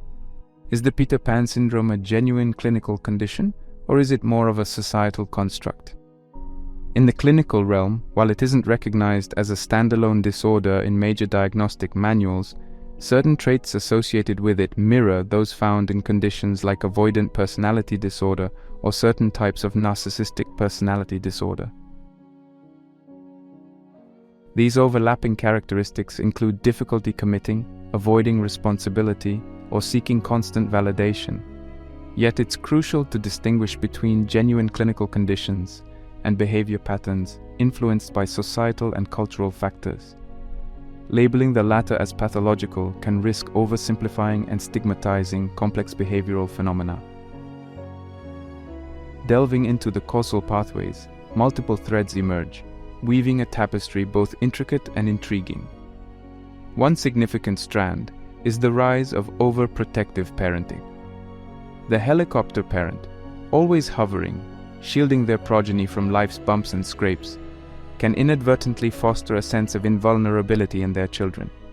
When challenges arise, these individuals, cocooned for years, find themselves ill-equipped to tackle them, leading to avoidance and escapism. Societal changes, as elucidated in our discussion on modern shifts, further compound this. The era of abundant choice, while empowering, can also lead to decision paralysis. When every door is open, stepping through one becomes daunting. The fear of missing out, a distinctly modern malaise, can trap individuals in a perpetual state of indecision, further fueling their Peter Pan tendencies. Inherent personality traits too play their part. Just as some are natural-born leaders or innately curious, others might lean towards comfort, risk aversion, or a heightened need for immediate gratification. While societal constructs or parenting styles can amplify these tendencies, they often have deep-seated roots in an individual's personality matrix. In our exploration of the Peter Pan syndrome, we unearth its layered nuances, origins, and intersections with both personal and societal dynamics. As we step back and view the broader canvas, we understand that it's not just an isolated phenomenon, but a reflection of the evolving nature of adulthood and societal expectations. Addressing it, therefore, is not a matter of mere diagnosis, but a call for societal introspection, understanding, and empathy. As we continue our journey into the psyche of modern manhood, It's essential to approach such phenomena with both critical thought and an open heart, fostering an environment where growth is both encouraged and nurtured.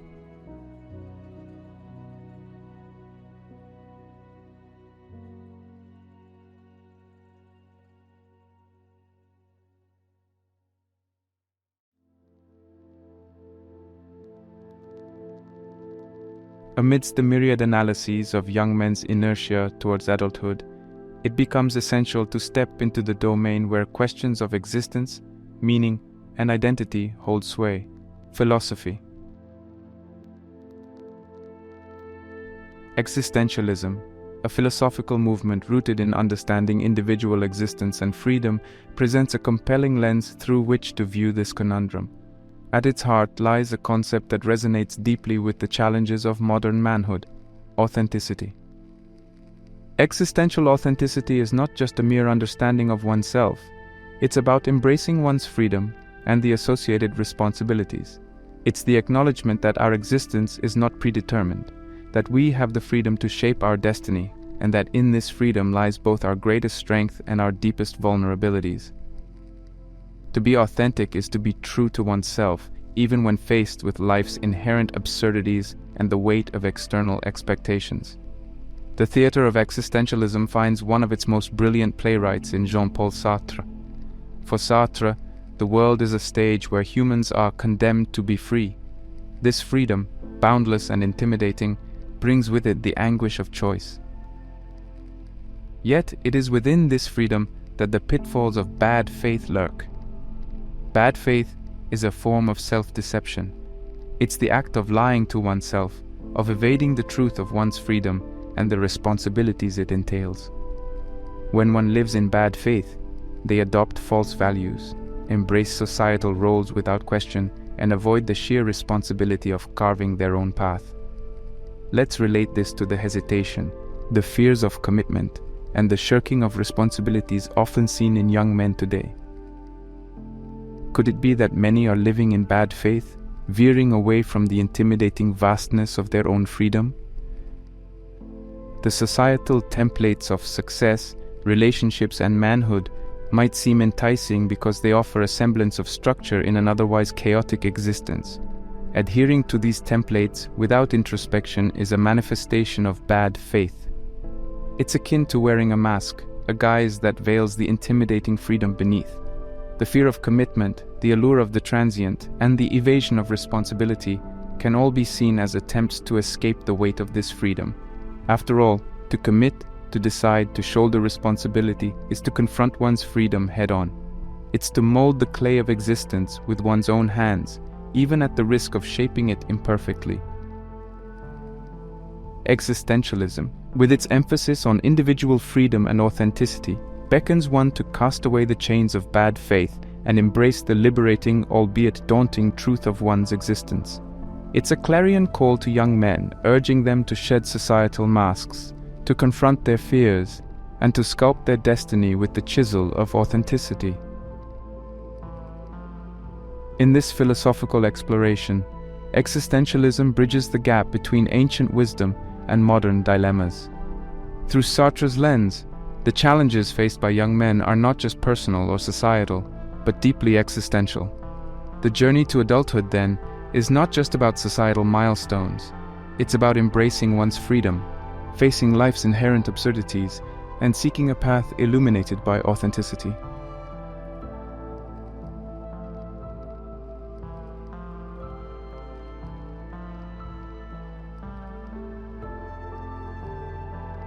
Media is undeniably one of the most potent architects of cultural zeitgeist. Films, TV shows, and broader pop culture narratives seep into the collective consciousness, subtly sculpting perceptions and expectations. Within this vast tapestry of tales lies a dual narrative. On one hand, the archetypical hero's journey, a voyage of challenges, growth, and eventual triumph. On the other, an emerging narrative of perpetual adolescence, where the tribulations of growth are swapped for the allure of eternal youth.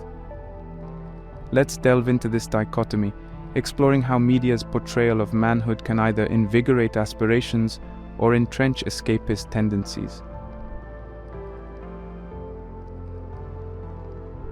The hero's journey, as outlined by Joseph Campbell, can be discerned in countless cinematic epics and literary classics. Whether it's Luke Skywalker traversing galaxies or Frodo Baggins journeying through Middle-earth, these characters exemplify the paradigmatic path from innocence through trials to triumphant self-realization. Their narratives are defined by transformation, an arc that resonates deeply with our inherent yearning for growth and purpose. Yet, side by side with these illustrious arcs, contemporary media has birthed a contrasting breed of male protagonists, not the heroes who confront dragons, but the eternal adolescents trapped in a temporal stasis. Shows like The Big Bang Theory or movies like The 40-Year-Old Virgin present protagonists who, while endearing, are often ensnared in perpetual boyhood. Their challenges are not monstrous dragons, but mundane dilemmas. Their victories lie not in transformative growth, but in small, often comedic evolutions. The pendulum, it seems, has swung from active heroes facing external adversities to more passive observers navigating internal quandaries. This rise of the endless adolescent trope is not without allure. There's a comforting charm in watching characters navigate a world devoid of dire stakes, a world where every mistake is redeemable and every day promises the glee of boyhood. Yet therein lies the seduction of escapism. If tales of heroic feats inspire aspirations, stories of prolonged adolescence offer a cushion against the thorns of reality. For many young men, this portrayal can act as a soothing balm, legitimizing the delay in confronting life's complexities. The whimsical adventures of on-screen Peter Pans can, subtly, lower the bar for real-world ambitions. Furthermore, media's amplification of escapism isn't merely limited to narratives. The very fabric of modern entertainment, with its sprawling video game universes, binge-worthy series, and virtual realities, beckons one to retreat from the tangible world. When virtual victories, be it in conquering game levels or in curating perfect digital personas, offer immediate gratification, the slow, often arduous grind of real-world accomplishments can seem less appealing. However, it's crucial to discern that media isn't a monolithic entity imposing narratives. It's a mirror, reflecting society's evolving values, fears, and aspirations. The portrayal of perpetual adolescence, while potentially stymieing, can also be viewed as a commentary on modern society's complexity. It speaks to the myriad challenges of contemporary adulthood, from economic struggles to existential quandaries. The passive observer, trapped in adolescence, is as much a product of societal shifts as he is of media's crafting. In navigating the maze of modern manhood, media emerges both as a guide and a gatekeeper. While tales of heroism can kindle the flames of ambition, narratives of eternal youth can either offer solace or sow stagnation. The onus then lies with the discerning viewer, to draw inspiration from transformative tales and to view prolonged adolescence not as an ideal, but as a poignant commentary on our times. In this dance of narratives, it's pivotal to remember that every story, no matter how escapist, carries within it kernels of truth, reflections of the world it arises from.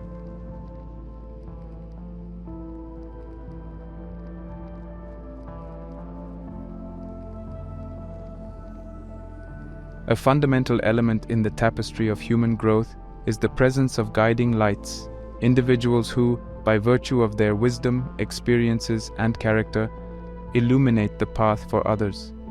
Whether it's in the realm of sports, the corridors of academia, or the complex maze of personal development, role models and mentors play a pivotal role in shaping trajectories, aspirations, and values.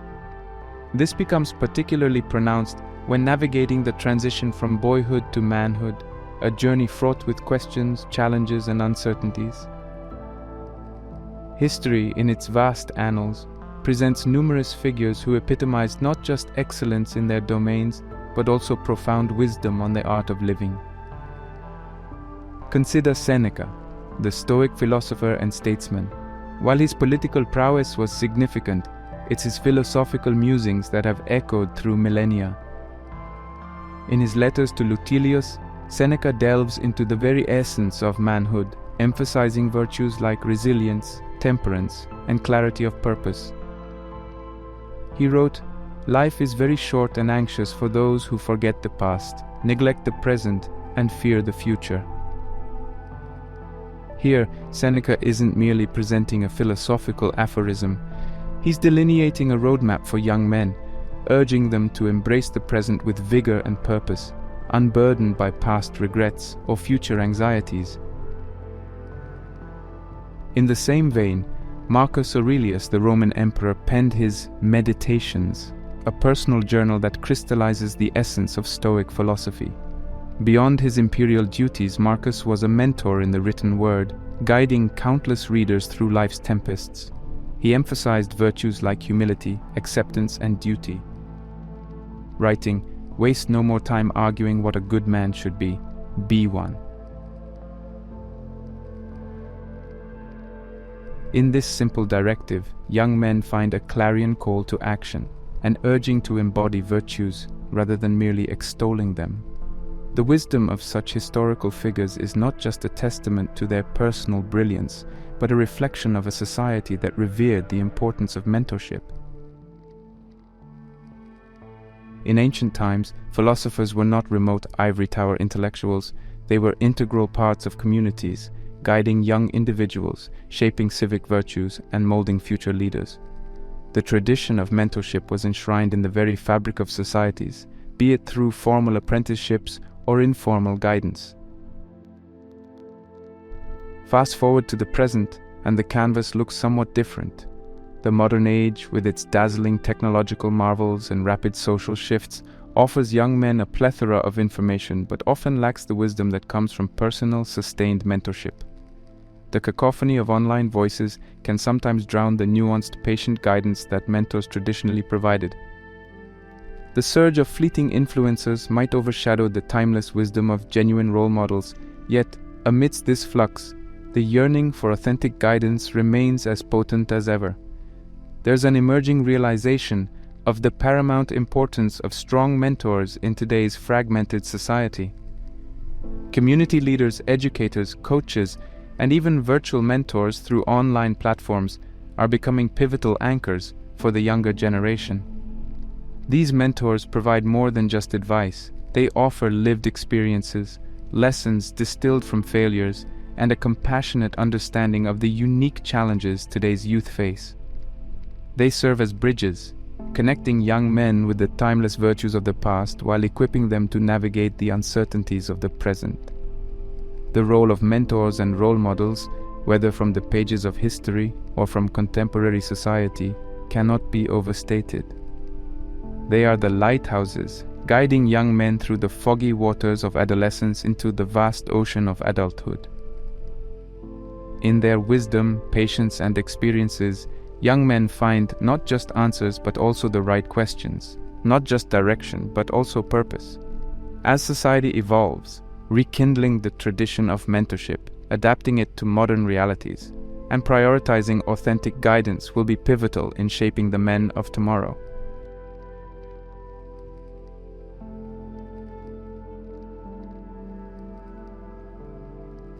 Transitioning from the tender phase of boyhood into the challenging terrain of adulthood is not a journey undertaken in isolation.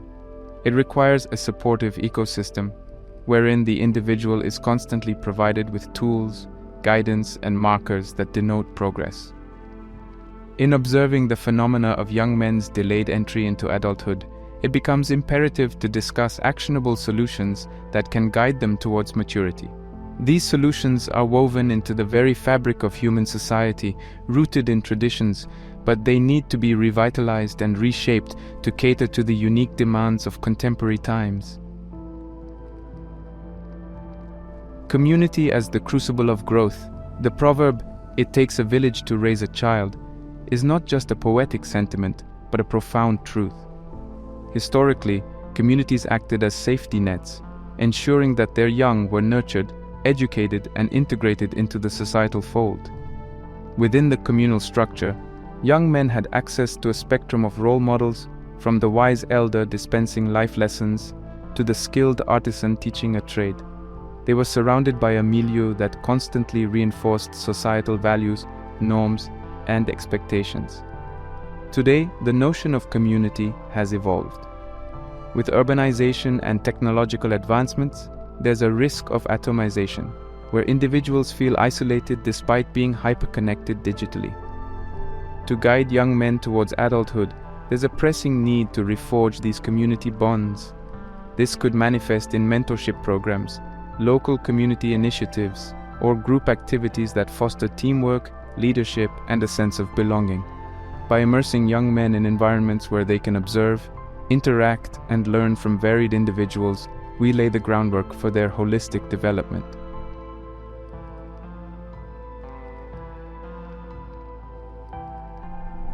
Structured challenges as catalysts.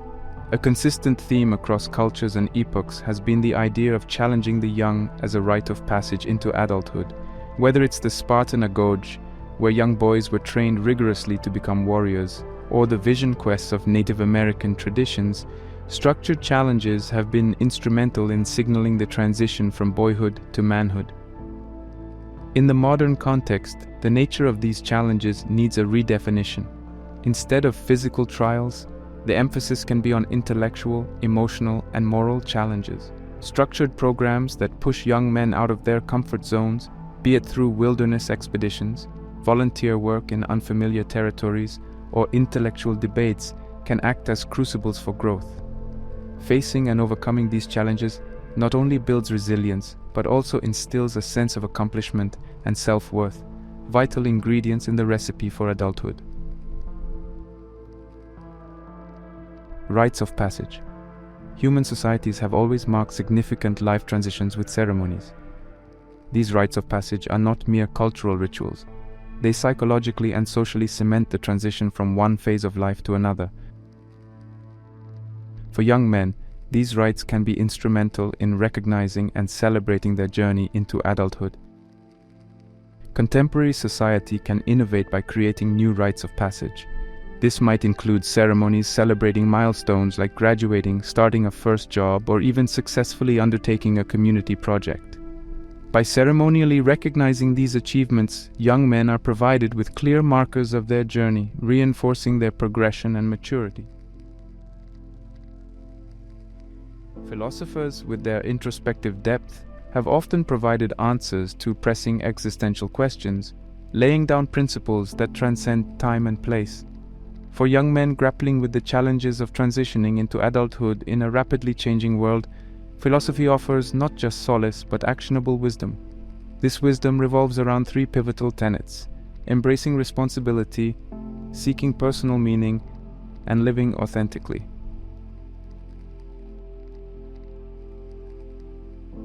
One of the fundamental shifts from boyhood to manhood is the recognition and acceptance of personal responsibility. Philosophers from the Stoics of ancient Rome to existentialists like Jean-Paul Sartre have emphasized the centrality of responsibility in shaping one's destiny. Stoicism, with its emphasis on virtue and self-control, teaches young men to differentiate between things within their control and those outside it. As Epictetus proclaimed, men are disturbed not by things, but by the views which they take of them. By focusing on their sphere of influence and taking ownership of their actions and reactions, young men can cultivate a sense of agency, grounding their adulthood in self-reliance and purpose. Sartre, with his existentialist lens, went a step further, suggesting that humans are condemned to be free. This freedom carries the weight of absolute responsibility. For young men, this implies recognizing that their choices shape their essence, that they are architects of their fate. Such a realization can be overwhelming, but once embraced, it acts as a compass, directing them towards intentional, purpose-driven lives.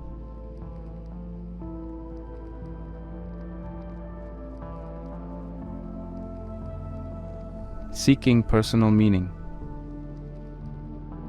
In a world brimming with information, opportunities, and distractions, finding personal meaning can feel like navigating a labyrinth. Philosophers, however, provide a torchlight. Viktor Frankl, a Holocaust survivor and the mind behind logotherapy, posited that the primary human drive is not pleasure, as Freud suggested, but the pursuit of meaning. Frankl's Man's Search for Meaning is more than a book. It's a testament to the indomitable human spirit. For young men, it offers a profound lesson. That meaning is not passively received, but actively created. Whether it's through work, relationships, challenges, or creative endeavors, young men must forge their path, aligning their actions with their intrinsic values and aspirations. Such a quest for meaning provides direction, turning the uncertainty of youth into the clarity of adulthood. Living authentically. The philosophical idea of authenticity, particularly championed by existentialists, revolves around living in alignment with one's true self, unswayed by external pressures or societal facades. Authenticity is the antidote to the bad faith that Sartre discussed, the act of self-deception where individuals deny their freedom and responsibility. For young men, living authentically implies shedding societal masks, questioning inherited beliefs, and forging a path resonant with their core being. It means confronting the anxieties of freedom, the weight of responsibility, and the challenges of individuality, but emerging with a life that is genuinely theirs. It's an invitation to be active participants in their narrative, not passive observers. Guiding young men towards adulthood, while complex, can find a structured pathway in philosophy. By embracing responsibility, young men lay the foundations of a purposeful life. By seeking personal meaning, they align this life with their aspirations. And by living authentically, they ensure that this life, in all its challenges and triumphs, remains true to their essence. As they embark on this philosophical journey, young men discover not just the intricacies of adulthood, but the profound joy of a life well lived.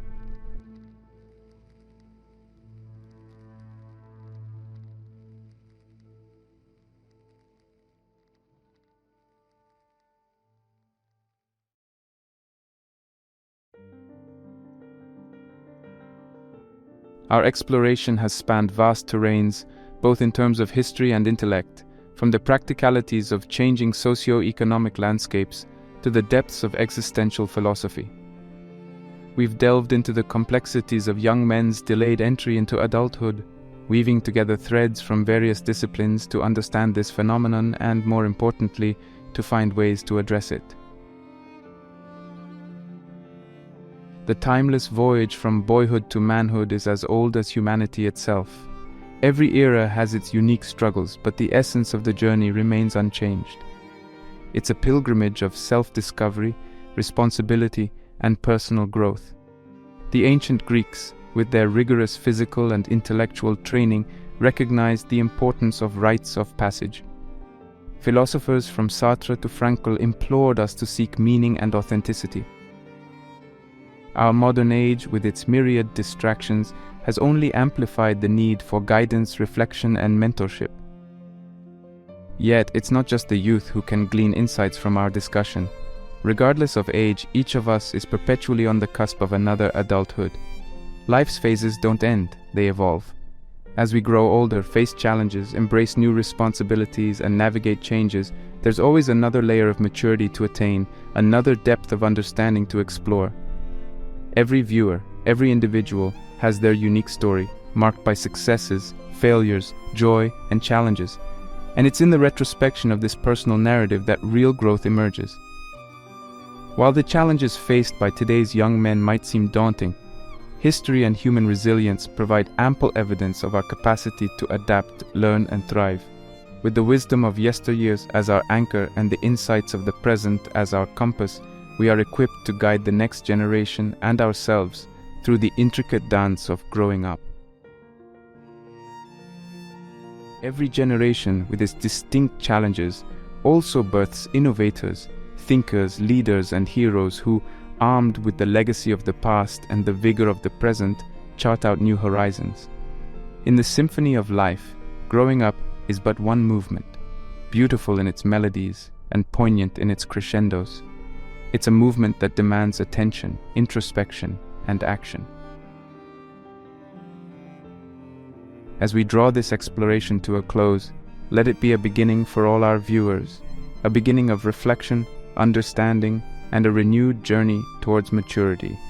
After all, the tapestry of adulthood is woven not just with the threads of age, but with those of wisdom, experience, and genuine growth.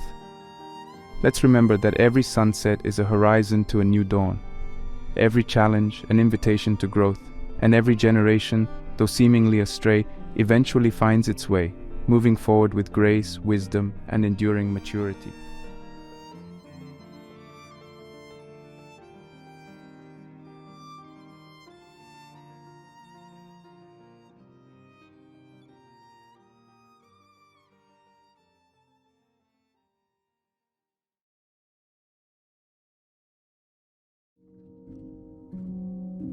Imagine a world where every accomplishment, every accolade, and every milestone didn't dictate success, where the chase for the next big thing didn't overshadow the journey. What if the true essence of success was far removed from what society has conditioned us to believe? Dive in as we unravel a perspective that might just change the way you see success, and consequently your entire life. In the expansive realm of philosophy and psychology, we've ventured through topics that challenge our perceptions, question our beliefs, and prod at the very essence of our existence. From the intricacies of human behavior to the existential debates of purpose, this channel has always been a haven for those in pursuit of deeper understanding. And today, as always, we'll embark on another enlightening exploration. Many of us define success by the badges of honor society places on certain achievements, whether it's climbing the corporate ladder, owning luxurious items, or even achieving fleeting moments of fame on social media platforms. But what if success isn't about the destination, the attainment of these badges, but more about the journey? What if it's about how you navigate the path, the intentions you set, and the ideals you chase? This leads us to the heart of today's discussion, a quote that captures a perspective so profound, yet so simple. The great Earl Nightingale, a man known for his deep dives into human character and motivation, once said, "Success is the progressive realization of a worthy ideal." At first glance, this might seem like just another inspirational quote we might find on the backdrop of a scenic sunrise on Instagram. But as with many profound truths, its simplicity is deceptive. Instead of viewing success as a destination, a point we reach after traversing hardships, Nightingale offers us a perspective where success is the journey itself. It's in every step taken towards something you deem worthy, every moment you're in alignment with your ideals, and every day you wake up with purpose, passion, and perseverance. But why is this viewpoint revolutionary? And why does it matter more today than ever before? In today's rapidly changing world, traditional benchmarks of success are evolving, if not entirely disintegrating. The house, the car, the corner office. While all these still hold value, the younger generations in particular are seeking something more, something intangible. They're seeking purpose, fulfillment, and a sense of belonging in a world that's hyper-connected, yet often isolating. Moreover, the digital age, with its relentless pace and endless comparisons, often leaves individuals feeling perpetually inadequate. The goalposts for success constantly shift. By the time you achieve one goal, a new one emerges on the horizon, often accompanied by a sense of emptiness. But what if the real fulfillment was in the journey towards the goal, rather than the goal itself? Nightingale's perspective offers relief from this treadmill of endless pursuit. It offers a moment to pause, reflect, and realign. It speaks to a deeper, intrinsic human need, the need for purpose, for growth, and for a journey that matters.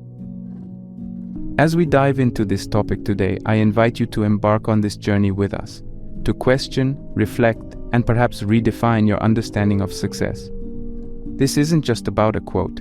It's about a mindset, a way of life, and a perspective that can shape our world for the better. Join me as we unpack the layers of this profound statement, explore its roots in philosophy and psychology, and understand how it can be a beacon of clarity in the often confusing maze of modern life.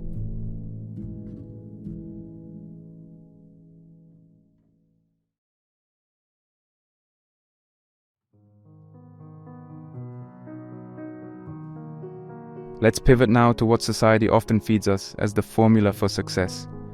Walk into any bookstore and you'll see shelves filled with self-help books preaching the gospel of success. These usually advocate for a straightforward path: excel in school, land a high-paying job, achieve promotions, buy a house, get married. The list goes on. The mantra seems to be, accumulate more, achieve more, and you will be more. The spotlight often shines on material wealth as the most glaring indicator of success. We live in a world where billionaires are idolized and the accumulation of assets is glorified. To some extent, material success has even been democratically crowned as the ultimate life goal. After all, doesn't wealth grant us the freedom and opportunities that we so fervently chase? But let's pause here for a second. Does financial prosperity guarantee happiness? More importantly, does it equate to success in the holistic sense? Nightingale would argue that it does not, especially if the acquisition of wealth is misaligned with what you truly consider to be a worthy ideal. Next in line is the notion of social status.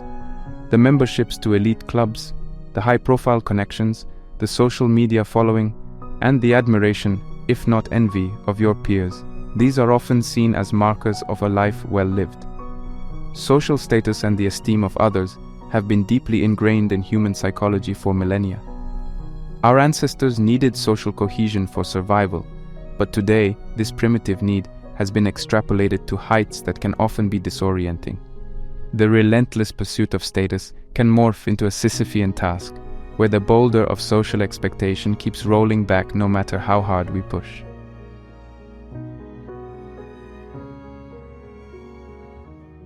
Another glittering emblem on the sash of conventional success is career achievement.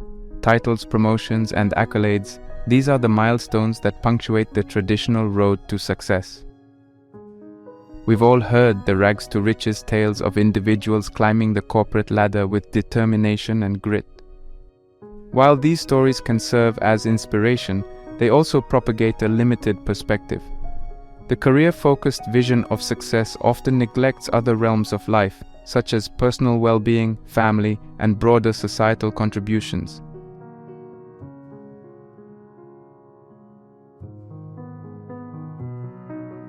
So why are these definitions problematic?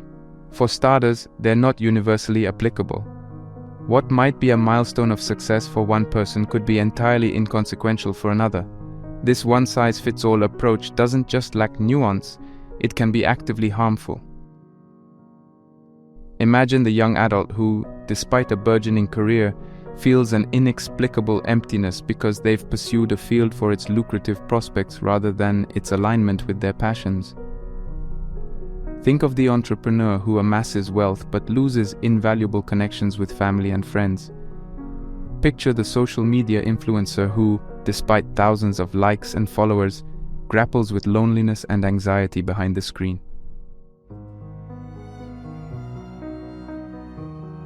The repercussions extend into the realm of mental health. A 2019 study published in the Journal of Abnormal Psychology reported increasing rates of depression and psychological distress among young adults in the United States. While several factors contribute to this rising tide, one element that cannot be ignored is the stress and anxiety stemming from societal expectations around success.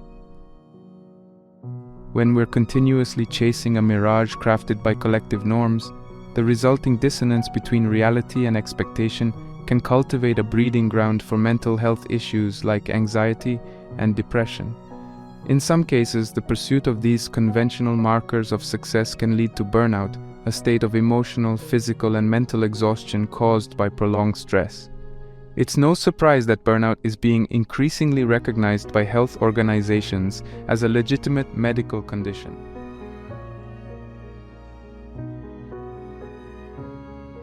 Most people don't know what success is all about. And since they don't know what it's about, they really don't know where to look for it. Success is really nothing more than the progressive realization of a worthy ideal. This means that any person who knows what he's doing and where he's going is a success. Any person with a goal toward which he's working is a successful person. This means that the boy in high school who's working toward a diploma, or the boy in college toward a degree, is just as successful as any human being on earth, because he knows what he's doing, why he's getting up in the morning, and where he's going. But conversely, if a person doesn't know what he's working toward, what it is he wants, doesn't have a goal toward which he's working, then he must, at least by this definition, be called unsuccessful. Why isn't then, with this simple definition, why isn't everyone successful? Should be easy. Yet surveys indicate that 19 out of 20, 95% at least, are not. In fact, a survey one time asked thousands of working men why they got up in the morning and went to work, and 19 out of 20 didn't know. 19 out of 20 working people didn't have the foggiest notion of why they got up in the morning and went to work. Under closer questioning, they said, well, everybody works. Well, that would be a good reason to quit.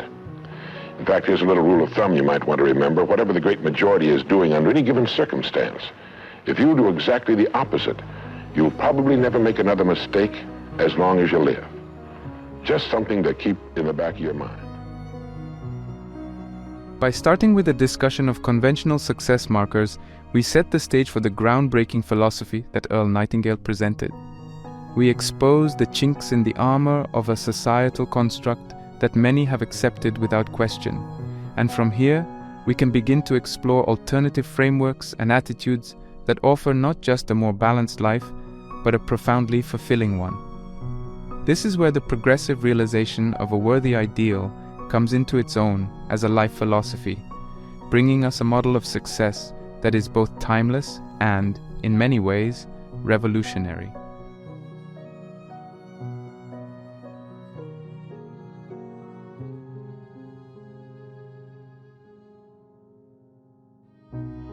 As we veer away from the limiting parameters of conventional success, let's delve into the psychological frameworks that provide a more holistic understanding of success. After all, psychology doesn't merely study pathology or dysfunction. It also investigates what makes life most worth living. That includes success, however one may define it. To start, let's consider Abraham Maslow's hierarchy of needs.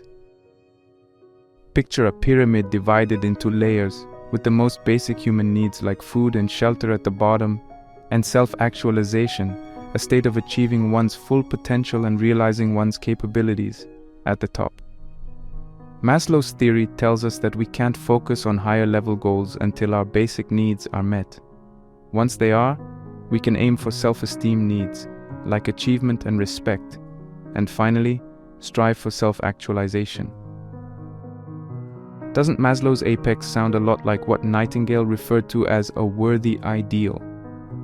Both propose that true success involves fulfilling our highest potential. Importantly, Maslow introduces the idea that what constitutes a worthy ideal might be different at various stages of our lives, depending on which level of the hierarchy we are working to fulfill. This idea liberates us from a static, one-size-fits-all definition of success. Let's build on this with a discussion about motivation, an area in psychology that has significantly evolved over the past decades.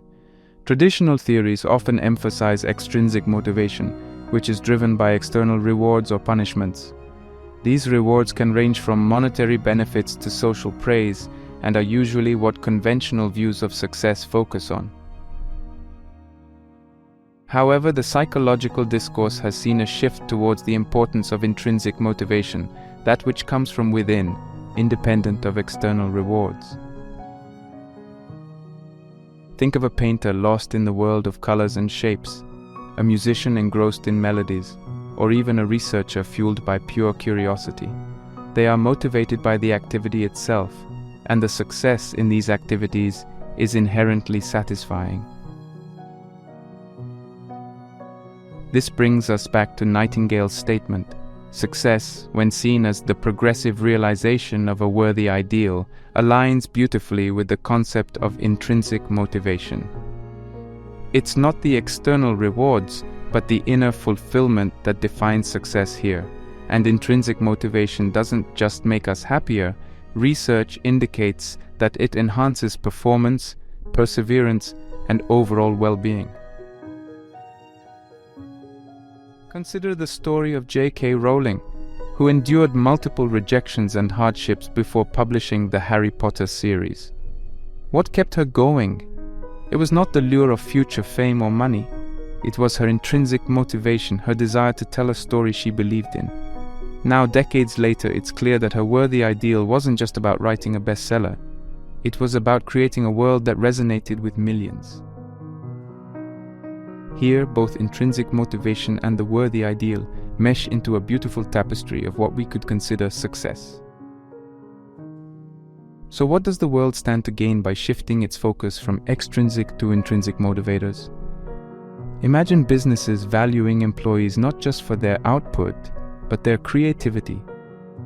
Educational systems that nurture individual capabilities instead of standardizing knowledge. And a society that appreciates people for who they are rather than what they have.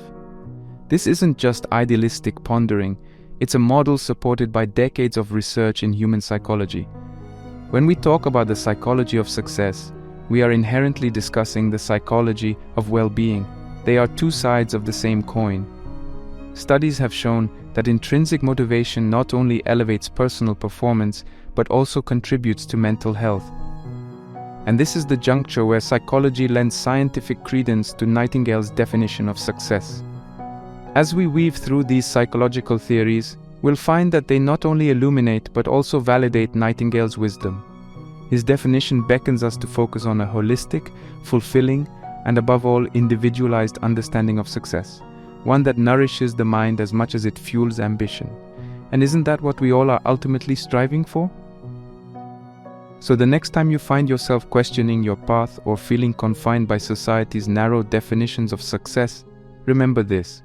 Success is not just about reaching a destination, but also about enjoying the journey, especially when it's directed towards realizing an ideal you hold worthy.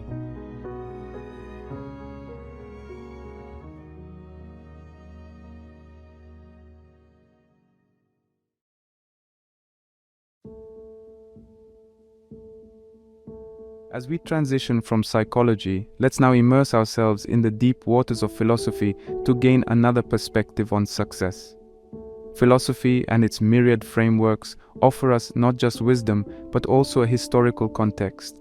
It's like looking at a map of human thought on the concept of a successful or good life. Let's start by stepping back a few millennia to ancient Greece. Philosophers like Socrates, Plato, and Aristotle grappled with the concept of the good life or eudaimonia, often interpreted as happiness or flourishing. For Aristotle, eudaimonia was intrinsically tied to virtue and reasoned contemplation. A life dedicated to the pursuit of knowledge, the practice of virtue, and the development of character constituted a life well lived. Here we see remarkable parallels with Nightingale's worthy ideal. For Aristotle, the worthy ideal was a virtuous character and the rational activity that emanated from it. The pursuit itself, the active engagement with virtue and wisdom, constituted the good life. There was no endpoint, only a continuous striving, a progressive realization, if you will, which is strikingly similar to what Nightingale proposed. We also see this in Stoicism, a philosophy that originated in Greece but gained widespread influence in Rome through philosophers like Seneca, Epictetus, and Marcus Aurelius. For the Stoics, success was about cultivating inner tranquility through the mastery of one's desires and emotional responses. Stoicism urges us to focus on what we can control, our actions and attitudes, rather than external events. This autonomy of inner life aligns with Nightingale's idea of personal responsibility in achieving a worthy ideal. As we fast forward to more modern times, existentialism offers another riveting lens through which to examine success. Existentialist philosophers like Jean-Paul Sartre and Albert Camus argued that life has no inherent meaning. Instead, individuals must create their own essence through their actions and choices. In other words, you're responsible for the goals you set and the worthy ideals you pursue. This philosophy compels us to confront our freedoms and the inherent responsibilities that come with them. We are free to define our worthy ideal and thereby our own version of success. But this freedom also mandates that we bear the burden of these choices. We can't outsource our life's meaning to society's shifting values or ephemeral trends. This ties back elegantly to Nightingale's assertion that the pursuit of a personally defined, worthy ideal constitutes success. Let's not forget that philosophy isn't solely the purview of the Western world. Eastern philosophies like Buddhism, Taoism, and the Hindu concept of Dharma also grapple with what makes a life worthy. These philosophies often focus on the concept of balance, harmony, and interconnectedness, adding another layer of complexity to our exploration. While the worthy ideal in these traditions might involve transcending the self, the community, or even the material world, they also provide various roadmaps to what could be considered a successful life. So why delve into philosophy when discussing a seemingly practical topic like success? Because it allows us to step back and ask more fundamental questions. What kind of life is worth living? What should one strive for? What constitutes a good or successful life in the first place?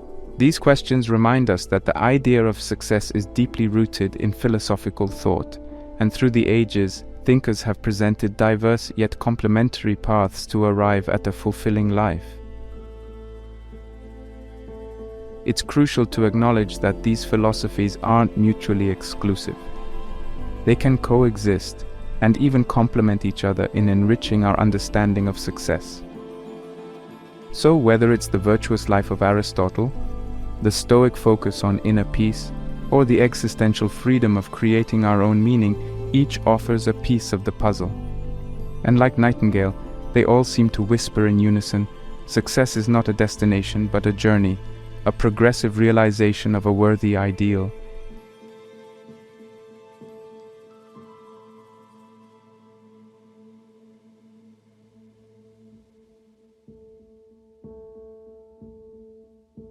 After swimming through the ocean of psychology and trekking through the mountainous terrain of philosophy, let's now focus the lens directly onto the heart of Nightingale's definition, the worthy ideal. This term, although seemingly self-explanatory, is like an onion, revealing more layers the more we peel it back.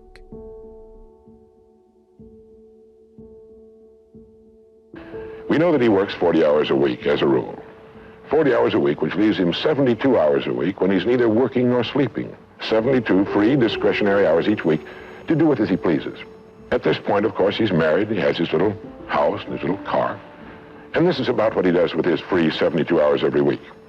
He'll do what the other fellows are doing with their free 72 hours every week, which is virtually nothing at all. On a typical day, he'll quit right on the dot, get in his little car, go to his little house, go in his little kitchen, kiss his little wife and say, "I'm tired." They've even figured out why he says that. The experts believe that he used to hear his father say that back when men used to get tired working during the day, and he picked it up and he repeats this every night when he gets home. He bolts his little meal and then heads for the living room where he turns on his escape box. Click. But he sits there for 6.5 hours until finally his wife, who's a little more practical than he is, claps him on the shoulder and she said, "Charlie, I think it's about time you went to bed. You've got to get up in the morning, go to work." And he's okay, and he shuts it off. He knows how to do that. He just shuts it off and goes to bed. Next morning he gets up and he does this all over again. He does this every day for 40 years. At the end of 40 years, he's retired, which always kind of catches him by surprise. No one's ever figured that one out either. And then he dies at 85 or 90, the way medical science is moving us along, out of sheer boredom. Well, what's the problem? Is there a tragedy here? Not really, if that's the way Charlie wants to spend his life, our mythical, hypothetical young man. If he wants to spend his life that way, that's his business. He lives in a free society, he can do anything with it he wants. But there's a terrible tragedy here if he's living that way because of the total lack of a decision. If he's living that way simply because he's still doing what he was doing in the first and second grade And that's going along with the fellas up and down the block on the unspoken assumption that they know how to live. Then there's a real tragedy there, because they've never known how to live, not in all the recorded history of mankind. He never finds out who he is. He never reaches into the deep depths of his abilities, his talents. He never learns that he can have just about anything he wants in the world, that he can call his own shots, tell his own fortune, and it's kind of a pity.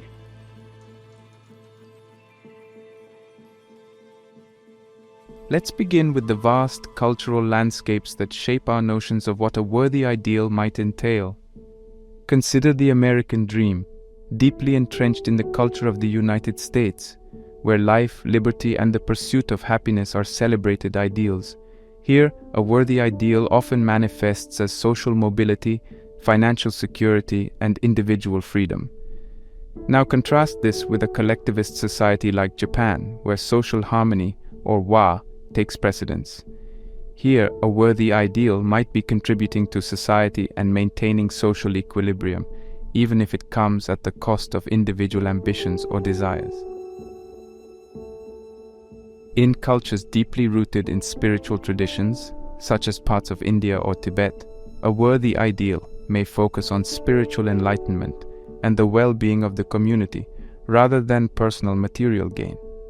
Each culture, with its unique history, values, and social constructs, molds what its inhabitants may regard as a worthy ideal. But culture is just one part of the puzzle. As individuals, we all have our unique blend of experiences, beliefs, and values.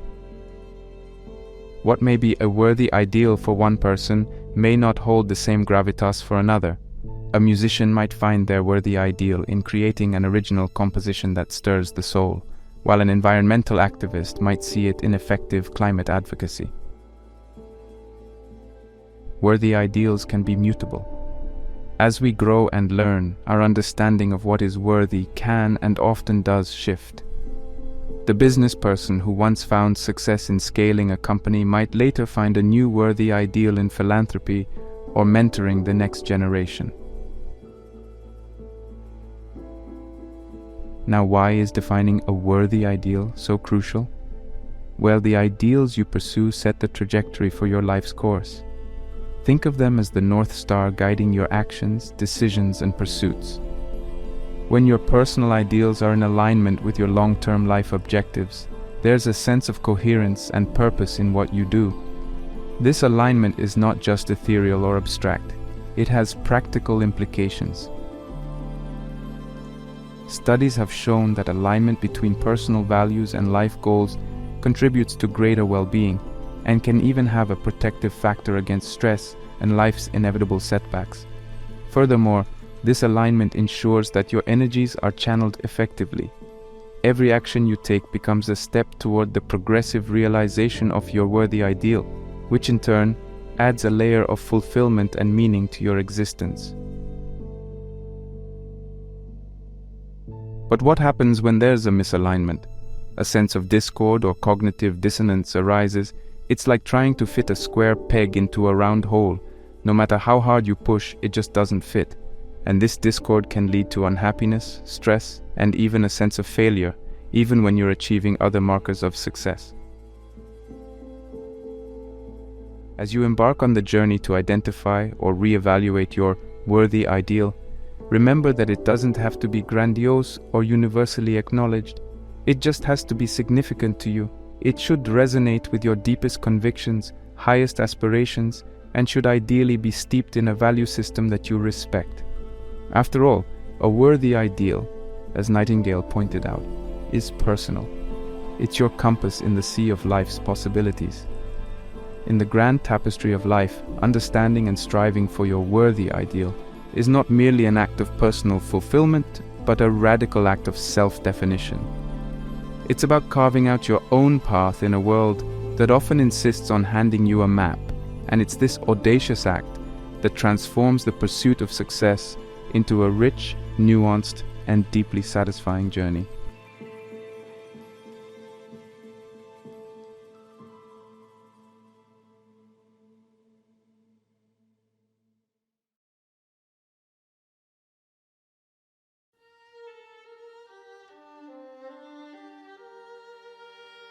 Having delved into the depths of what constitutes a worthy ideal, it's time to examine the other essential component of Nightingale's formula for success, the progressive realization.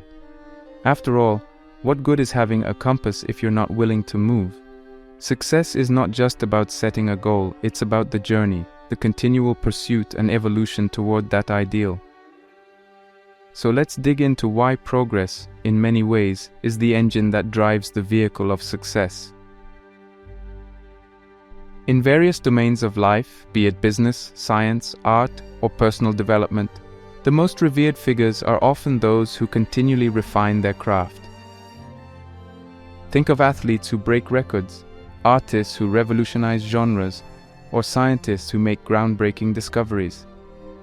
What they all have in common is a relentless focus on improvement, a ceaseless striving that embodies the very essence of the progressive realization Nightingale spoke of. Continuous improvement isn't just about big monumental leaps, it's also about small incremental changes that accumulate over time. This is often captured by the Japanese concept of kaizen, which emphasizes the value of small, consistent improvements. Over time, these little advancements add up, creating a snowball effect that leads to substantial growth and, eventually, mastery. In psychological terms, progress satisfies our inherent need for competence, one of the three basic psychological needs identified by self-determination theory. When we see ourselves making headway toward our goals, it fuels our intrinsic motivation, leading us to engage more deeply in the activity at hand. This forms a virtuous cycle where progress fuels motivation, which in turn fuels further progress. Moreover, progress serves as a litmus test, a way to measure the validity and feasibility of our worthy ideal. Sometimes, despite our best intentions, we choose ideals that are misaligned with our capabilities or circumstances.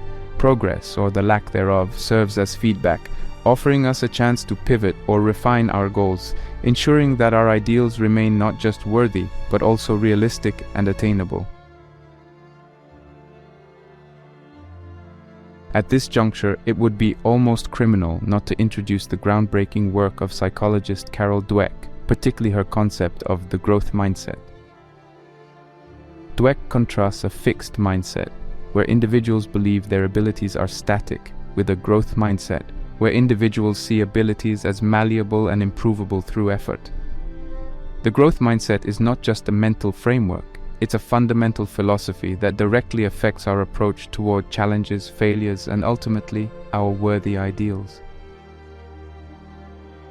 In the landscape of success, a growth mindset serves as the fertile soil where the seeds of progress take root. It encourages resilience, fosters innovation, and mitigates the fear of failure. By viewing challenges as opportunities to grow and effort as the pathway to mastery, individuals with a growth mindset are far more likely to engage in the progressive realization of a worthy ideal. What's beautiful about Nightingale's concept is how it implicitly advocates for a growth mindset. The worthy ideal gives you a direction, while the progressive realization equips you with the attitude and approach necessary for the journey. Together, they create a balanced equation where the ideal serves as the why, and the progressive realization serves as the how. To truly engage in the progressive realization of a worthy ideal, you have to cultivate a love for the process, not just the outcome. Progress becomes not just the means to an end, but a rewarding end in itself. When each day, each task, each challenge becomes a step on the spiraling staircase toward your ideal, then you are not just successful. You are deeply, profoundly engaged in the act of living successfully. In that sense, every moment becomes a victory, every effort a triumph, and every setback a lesson.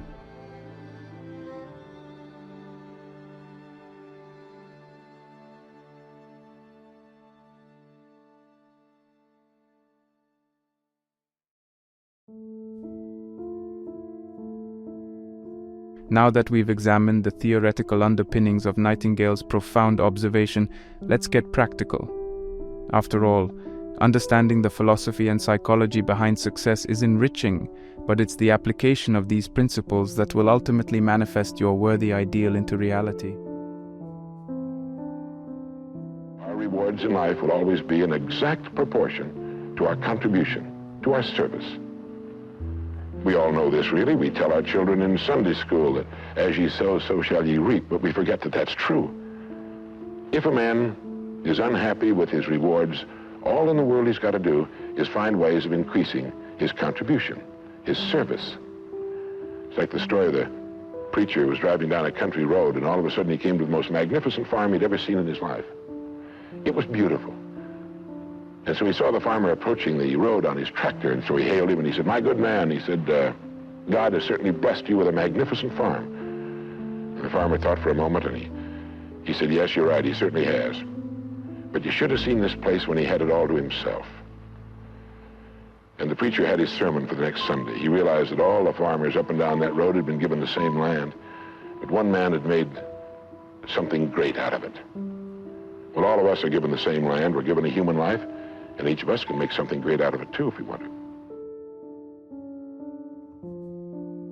In this section, we'll delve into actionable steps for goal setting, planning, and tracking your progress, as well as discuss why qualities like resilience and adaptability are indispensable on your journey. Firstly, goal setting should not be an exercise in listing down abstract and ill-defined ambitions. Effective goals are SMART: specific, measurable, achievable, relevant, and time-bound. Specificity offers a clear vision, measurability allows you to track your progress, attainability keeps you realistic, relevance ensures alignment with your worthy ideal, and a time frame provides a sense of urgency. These SMART goals become the rungs on the ladder towards your ideal, guiding each step you take. For instance, if your worthy ideal is to contribute to medical research, a SMART goal might be: publish a research paper on a breakthrough therapy in a peer-reviewed journal within the next 2 years. This goal is specific, measurable, potentially achievable, relevant to your worthy ideal, and time-bound.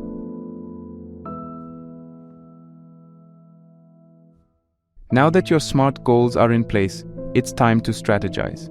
Break down your goals into smaller tasks and prioritize them. Use tools like the Eisenhower matrix to distinguish between what's urgent and what's important. Then, allocate your time and resources accordingly. Software and apps like Asana, Trello, or even a simple Excel sheet can be effective tools to keep you organized and on track. The planning phase also involves identifying potential obstacles and coming up with contingency plans. By anticipating challenges, you're not just problem-solving in advance. You're psychologically preparing yourself to face difficulties, thereby reducing the adverse impact they might have on your motivation and progress.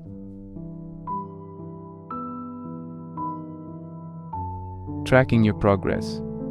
This is where many people falter, mainly because tracking progress requires a continuous commitment. It's easy to set a goal and even to plan, but the rubber meets the road when you start implementing and assessing.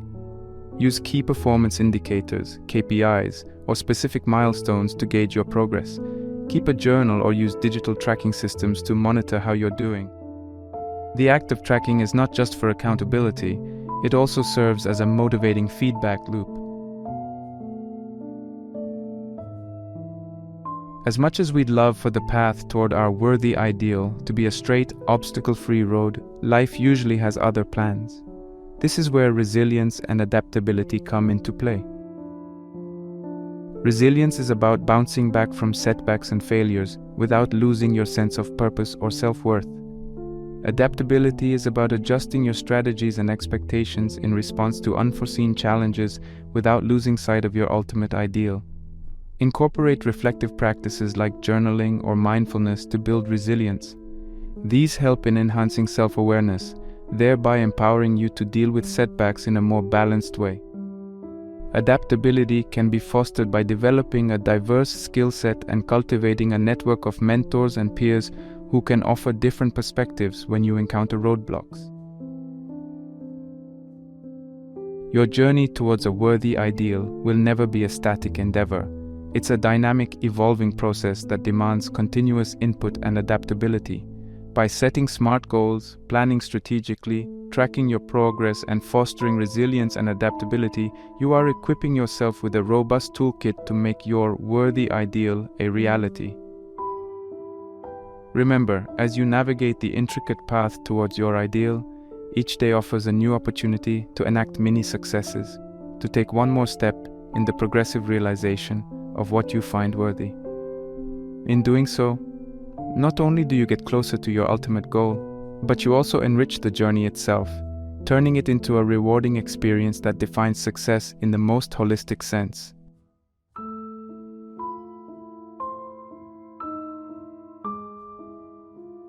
At the beginning, I said, what makes a child grow up into the human being he becomes? Well, this is the reason for that. Of course, he's the confluence of a genetic pool that goes back for thousands and thousands of years. His environment has an influence on him, of course. But what makes him become the person he becomes is that he becomes what he thinks about most of the time. It's as simple as that. We become what we think about most of the time, and that's the strangest secret. This is why thinking is so vital. This is why a goal is so important, because we will become that. This is why people who set goals achieve them. The trouble with men is not in achieving their goals. They do that. It's in establishing them. I think it's good to remember that if we just go along with the crowd, we won't wind up with much more than the wish that we could do it all over again, and as far as we know, you can't. If we want to amount to anything as individuals, we need individual goals, individual thinking, individual actions, and we must never conform to the big group. We must love them, we must help them, we must serve them, because our whole success will depend on our ability to do these things. But never lose our own individuality and our identity by permitting ourselves to become submerged in what has historically proved itself to be little more than a suffocating sea of indirection and purposelessness. If we want to emulate someone, fine, but let's be choosy in whose steps we follow. It's the only life we've got. And remember to think. Imagination is everything, and we can become what we can imagine.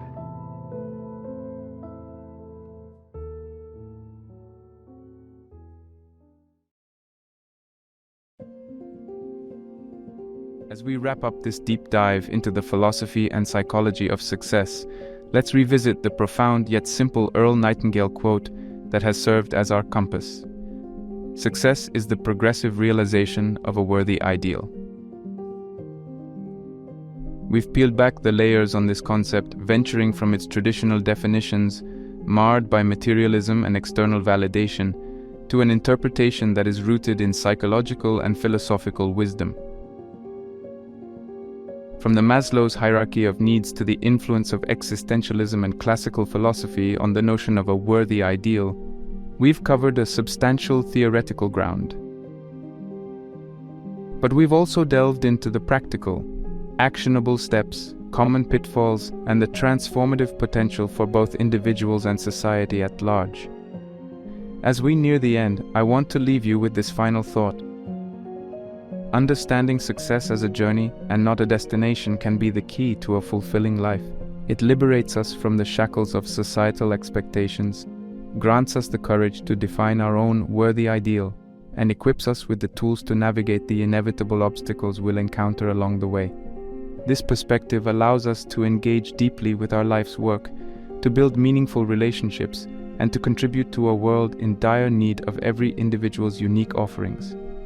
In this moment of unparalleled complexity, as we grapple with existential threats from climate change to social inequality, never has there been a more urgent need for a comprehensive and humane definition of success. One that honors the dignity of the individual, but also respects the interconnected web of our collective existence. So, as you move forward, ponder on your worthy ideal, because success isn't a distant summit to be conquered, but the very ground you tread upon each day in pursuit of what truly matters. Remember, the more we as individuals commit to our worthy ideals, the more we inch society toward a future that is not just successful in a traditional sense, but also wise, equitable, and compassionate. So let's take this concept beyond mere theoretical discussion. Let's live it, embody it, and propagate it. This isn't just a philosophy, it's a call to action, a blueprint for a life rich in meaning and a world abundant in purpose.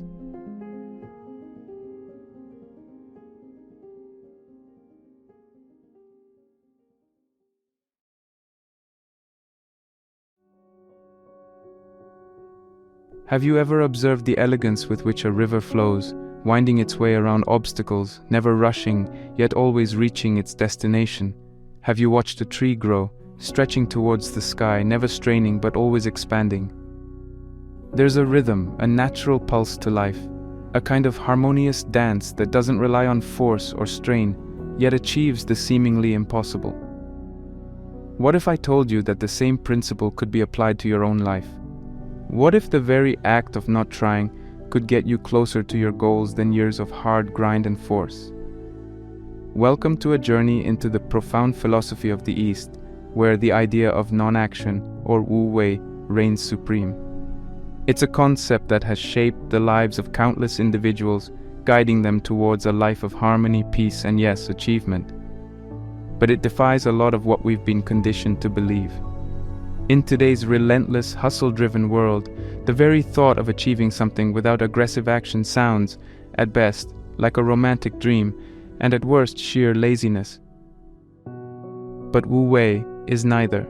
It's the intricate art of knowing when to act and when to remain still. Now, this term might be new to many of you. Originating from Taoist philosophy, this ancient Chinese term literally translates to non-action or non-doing. But much like many age-old philosophical concepts, the meaning goes far deeper than its literal translation. It's not about sitting idly by while life happens around you. Instead, it's about aligning one's actions so perfectly with the natural flow of circumstances that everything seems to fall into place effortlessly.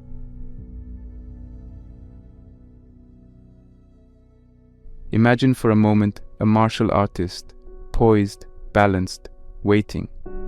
When the opponent strikes, the artist doesn't exert unnecessary force.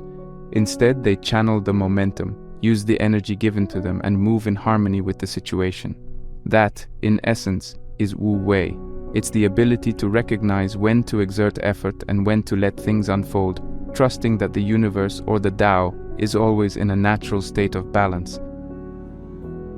And here lies the paradox. In a world that champions the idea of more effort equals more results, the Taoist principle of Wu Wei suggests the opposite. Sometimes, it's in the space of non-action, in the pause, the breath, the waiting, that true power is realized. It's a counterintuitive thought, isn't it? That by trying less, we might achieve more. By letting go of our need to control every outcome, we might find that outcomes align more harmoniously with our desires. Consider for a moment the last time you tried to force a result.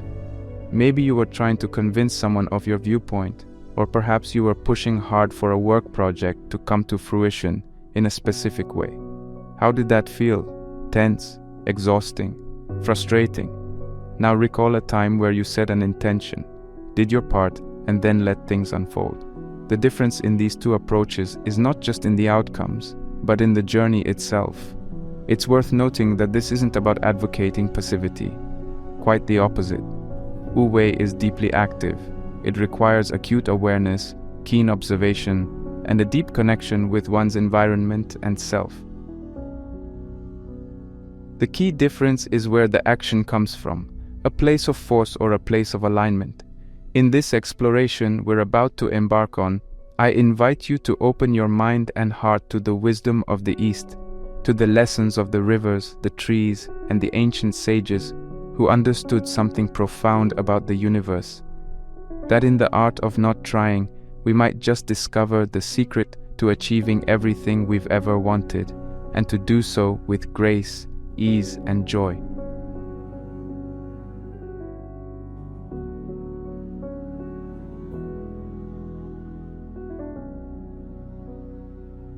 To truly grasp the depth of Wu Wei, we must first journey back in time, traversing the landscapes of ancient China, where atop misty mountains and within serene temples, the seeds of Taoism were sown.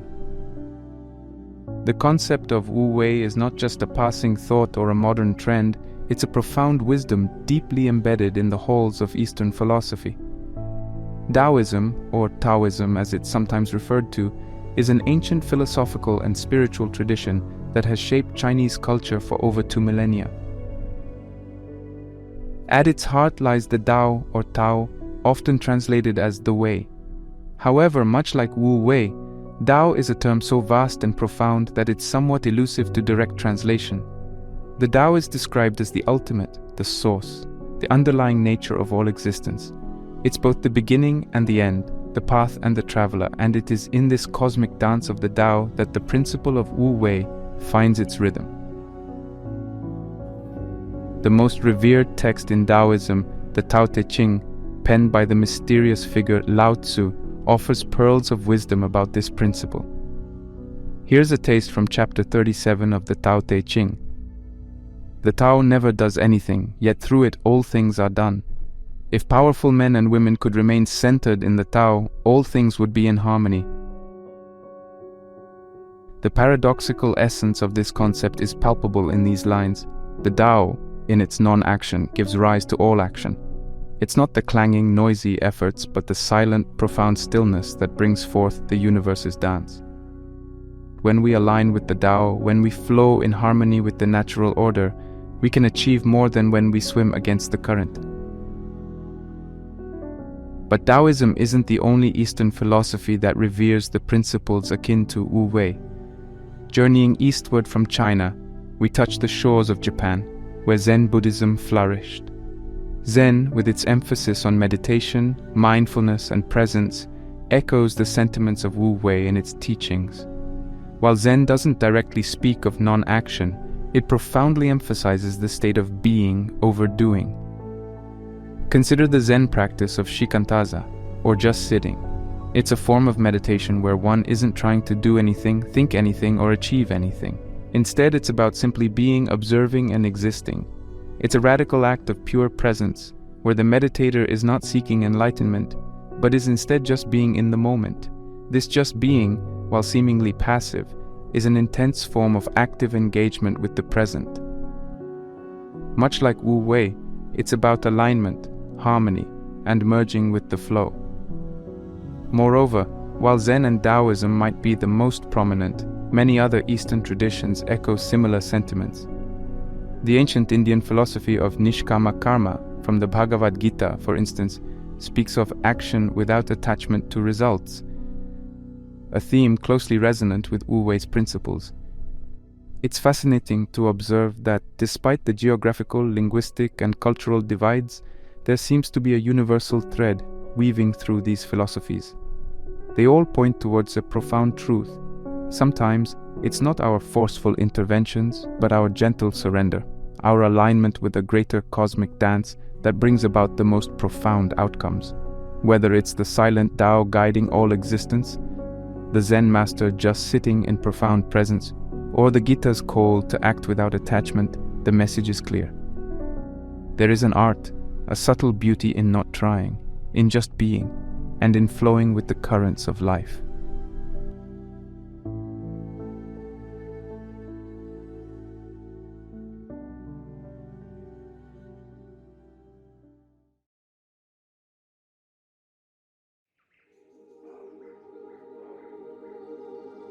As we delve deeper into the philosophical waters of the East, the term Wu Wei rises as a lighthouse, guiding us towards understanding a distinctive approach to life. It's a phrase that intrigues, conjuring images of stillness, perhaps even of monks atop secluded mountains. But what does it truly signify? Let's commence with the linguistics. Wu Wei is a Chinese term where Wu translates to not or without, and Wei means doing or action. Together they frame the idea of non-action or non-doing, but herein lies a quandary. A superficial interpretation might suggest inertia, stagnation, or passive idleness.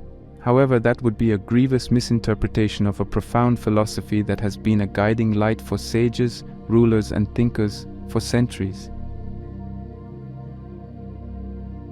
This principle is akin to the elegance of a dancer lost in the performance, so engrossed in the moment that every move feels not like a calculated step but a natural extension of their being. It's the painter whose brush flows freely across the canvas, not directed by the conscious mind but guided by a spontaneous spirit. This idea is not about the absence of action but the purity of action. It's an act free from friction, free from the rigid structures of overthinking, planning, or forcing. To elucidate further, consider the flow of water. It doesn't strain, doesn't push, yet it's unceasing in its movement, carving valleys and shaping mountains over time. Water doesn't try in the way we often understand the term. It simply follows its intrinsic nature, moves in alignment with the environment.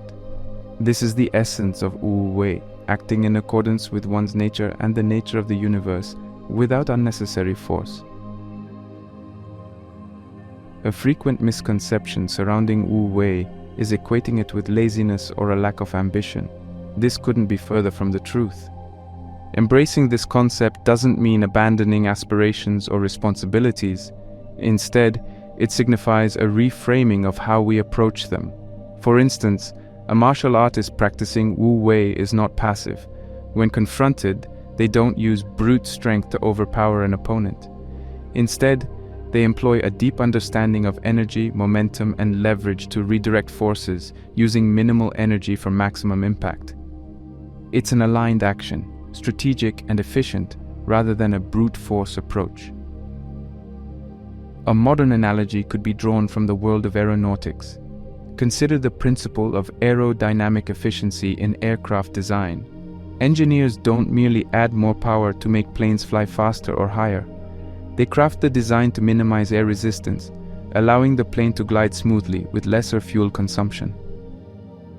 This optimization, where you achieve more by using less, mirrors this profound Taoist philosophy. In life, this might translate to listening more than speaking in a heated discussion, allowing the conversation to flow to understanding rather than forcing an agenda. In business, it could mean understanding market currents and consumer behavior and positioning one's strategy in alignment rather than pushing against prevailing trends. In essence, Wu Wei champions a harmonious engagement with life where action emerges from a place of deep awareness, alignment, and adaptability. It encourages us to observe, to understand the rhythm, and to act when the time is ripe. It's about sensing the ebb and flow of situations and seamlessly integrating our actions within these natural rhythms. In a world constantly urging us to act, to hustle, to push harder, the ancient wisdom of Wu Wei offers a refreshing counterintuitive perspective. It reminds us that sometimes the greatest power lies not in how forcefully we can push, but in how harmoniously we can flow.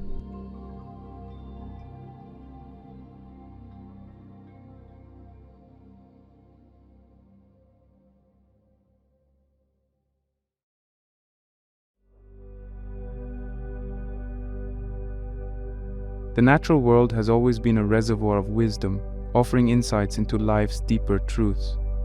For the sages of the East, especially Lao Tzu, one element stood out as an unparalleled teacher: water. This simple, unassuming substance, covering the majority of our blue planet, becomes a potent metaphor in the hands of the Taoist philosopher, providing us with profound insights into the essence of Wu Wei. In the Tao Te Ching, he articulates the philosophy of Wu Wei using the metaphor of water in numerous passages. One of the most notable mentions is, "Nothing in the world is as soft and yielding as water, yet for dissolving the hard and inflexible, nothing can surpass it." Water's nature is not to resist, not to challenge head-on, and certainly not to rush. Yet it's always persistent, always moving, always finding a way. Think of a meandering river. It doesn't take a straight path, nor does it force its way through obstacles. It carves its path patiently, molding the very landscape around it over time. Even when confronted with a rock or a mountain, water doesn't halt. It simply finds a way around, under, or over it. Such is the essence of Wu Wei, acting without unnecessary force, allowing things to unfold and gracefully navigating the path of least resistance. Lao Tzu's emphasis on water illustrates a crucial aspect of resilience. In contemporary understanding, resilience might be misconstrued as toughness or rigidity. But true resilience, as symbolized by water, is in its adaptability, its flexibility. Water takes the shape of any container it's put in, yet it retains its essence. It can be soft as a morning dewdrop or powerful as a tidal wave, adapting to its context without losing its core nature. Similarly, when we embody these principles in our lives, we develop a resilience that doesn't stem from mere stubbornness or grit, but from a deep understanding and alignment with the flow of life. When faced with adversity, rather than breaking under pressure or resisting change, we learn to adapt, evolve, and find new ways, just as water would. Every obstacle, much like the boulders in a stream, offers an opportunity, a chance to recalibrate, reassess, and find a new path. The rocks don't deter the water, they merely change its course. Similarly, in life, challenges and setbacks are inevitable. This philosophy, as encapsulated by the water metaphor, encourages us not to meet these challenges with brute force or denial, but with understanding and adaptability. Imagine being faced with a professional setback. Instead of resisting it or dwelling in despair, the principle of Wu Wei would have us assess the situation, understand its dynamics, and then act in a way that aligns with the present reality, all the while maintaining our broader vision. Much like water, the journey might take unexpected turns, but the destination remains in sight. But perhaps the most striking feature of water is its unassuming power. It nourishes, sustains, carves valleys, and erodes mountains. All this not through violent bursts, but through consistent, gentle action. In many ways, water embodies the paradox of Wu Wei, soft yet powerful, gentle yet persistent, flexible yet unyielding in its essence. Lao Tzu, in drawing parallels between water and Wu Wei, compels us to reconsider our notions of strength and success. In a world that often equates power with aggression and achievement with relentless pursuit, the water metaphor offers a counter-narrative.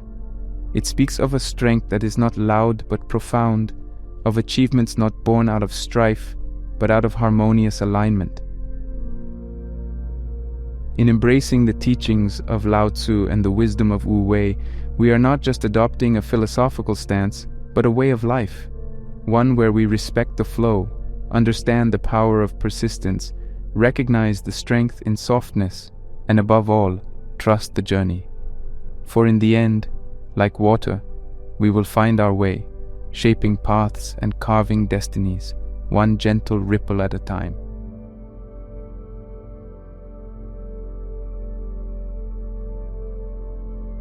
As we traverse the landscape of thought, from the whispering pines of ancient China to the bustling laboratories and lecture halls of 20th century psychology, there emerges a fascinating confluence.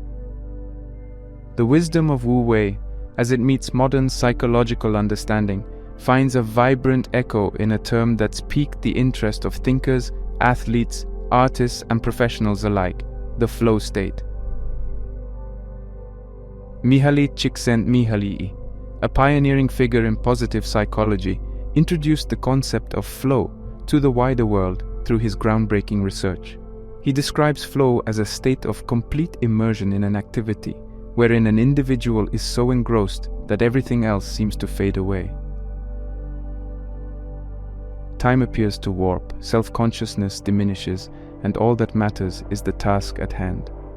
In Csikszentmihalyi's own words, flow is a state in which people are so involved in an activity that nothing else seems to matter. The experience itself is so enjoyable that people will do it even at great cost, for the sheer sake of doing it.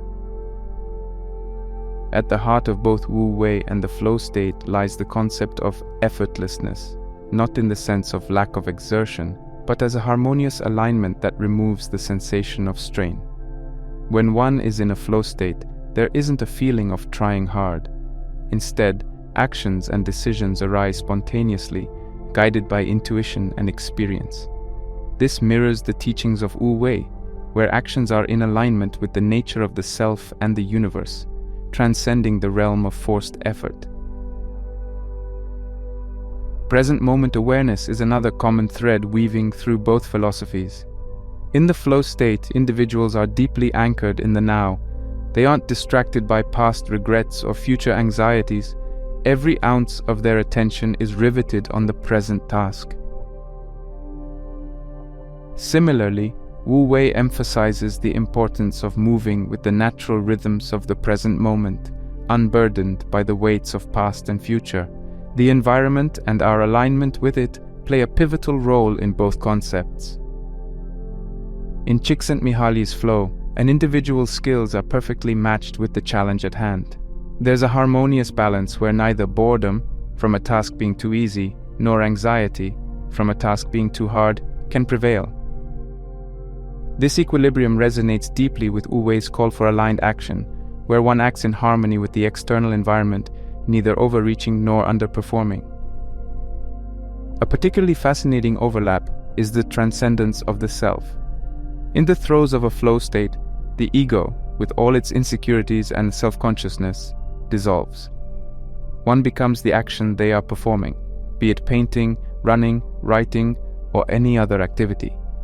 This dissolution of the self offers a profound sense of fulfillment and contentment. In the embrace of Wu Wei, a similar transcendence is observed. By aligning with the Tao, the way of the universe, one moves beyond the narrow confines of the self. There's a melding into a larger tapestry, a harmonious union with the world around, which brings about deep inner peace and satisfaction. In the realms of modern psychology, the flow state has been linked to heightened creativity, increased productivity, and enhanced well-being. From athletes breaking records to artists crafting masterpieces, the fingerprints of flow are evident. Csikszentmihalyi's research provides a scientific framework to what ancient Taoist sages intuited centuries ago. Both perspectives, despite the vast chasm of time and culture between them, advocate for a life of harmony, alignment, and joyful immersion. In the echoes between Wu Wei and the flow state, we witness a testament to the universality of certain truths. Whether articulated through the poetic metaphors of Lao Tzu or the empirical research of Csikszentmihalyi, the message remains consistent. True fulfillment and excellence arise not from strained effort, but from harmonious alignment with oneself, the task, and the world.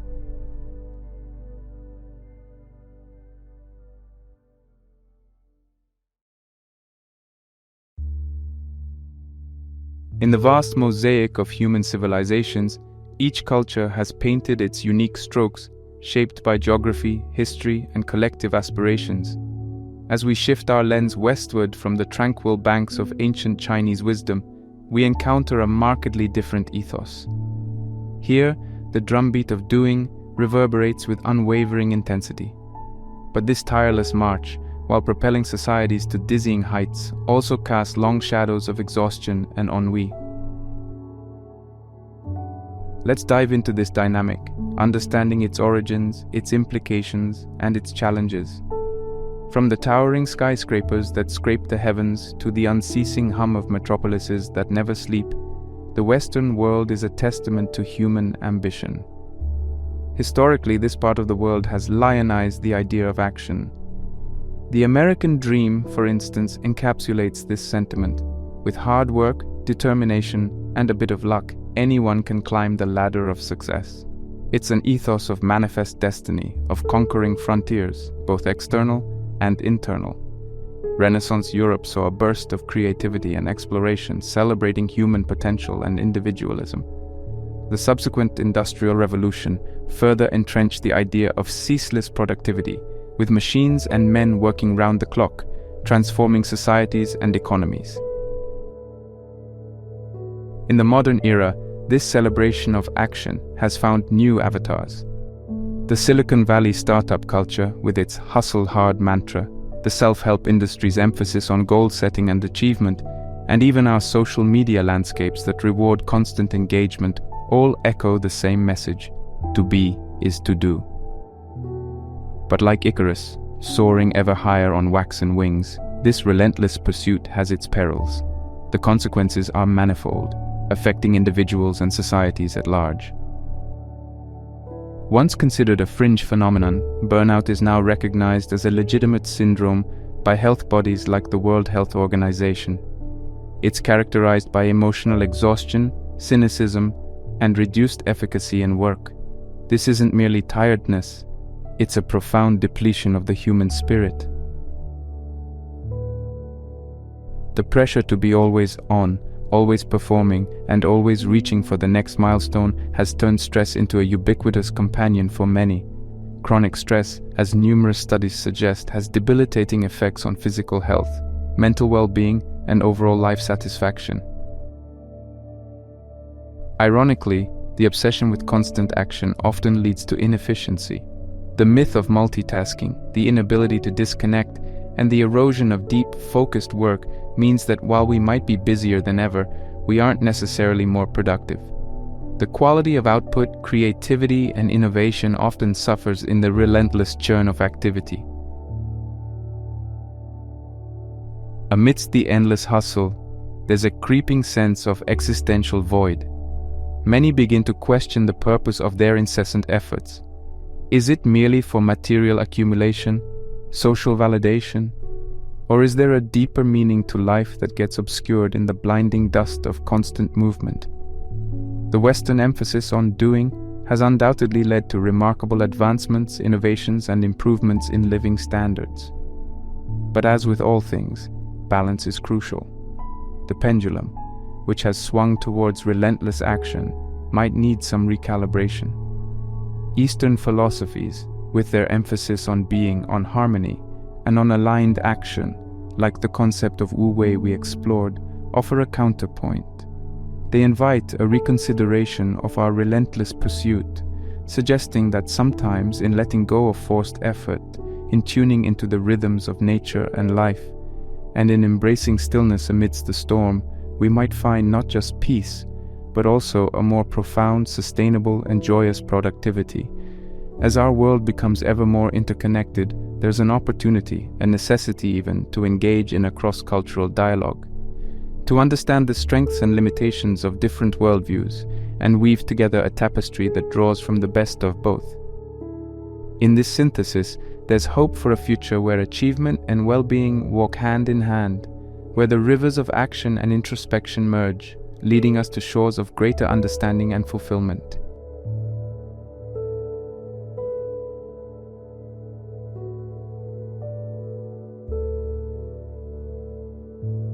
In the luminous glow of ancient wisdom, abstract concepts often float like ethereal clouds. Their beauty and depth are undeniable, but how do we tether these lofty notions to the grounded realities of our daily lives? How can one employ the serenity and wisdom of Wu Wei amidst deadlines, digital distractions, and never-ending to-do lists? Let's embark on this journey, seeking tangible strategies inspired by Wu Wei, enabling us to navigate our fast-paced world with grace and purpose. The grace of letting go. By letting it go, it all gets done. The world is won by those who let it go. But when you try and try, the world is beyond the winning. Lao Tzu. One of the most potent lessons from Wu Wei is recognizing the power of non-action, especially when action doesn't align with the natural course. In our everyday life, this can translate into understanding when to pause, step back, or even abandon a task. For example, if you're facing a creative block or are entangled in a persistent disagreement with someone, sometimes it's best to step away for a moment, take a break, and allow space for clarity to emerge. This isn't defeat or avoidance, it's strategic non-action, allowing the natural course of things to take over. In the workspace, this might mean knowing when to delegate or when to leave space for a colleague to come to a realization on their own. In personal relationships, it might be choosing not to react impulsively, allowing emotions to settle before responding.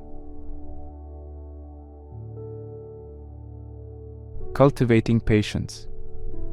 Nature does not hurry, yet everything is accomplished. Understanding the rhythm of life, trees don't sprout overnight. Seasons transition with an innate rhythm, and the cosmos moves in its time. Wu Wei teaches us that, like nature, our lives too have a rhythm. Embracing patience doesn't mean being passive or lackadaisical. It means acknowledging that not everything is within our immediate control. Whether you're awaiting the germination of a seed you've planted, the fruition of a project, or the evolution of a personal relationship, patience becomes a powerful ally. It provides the buffer against anxiety, the urge to interfere, or to hasten processes that naturally require time.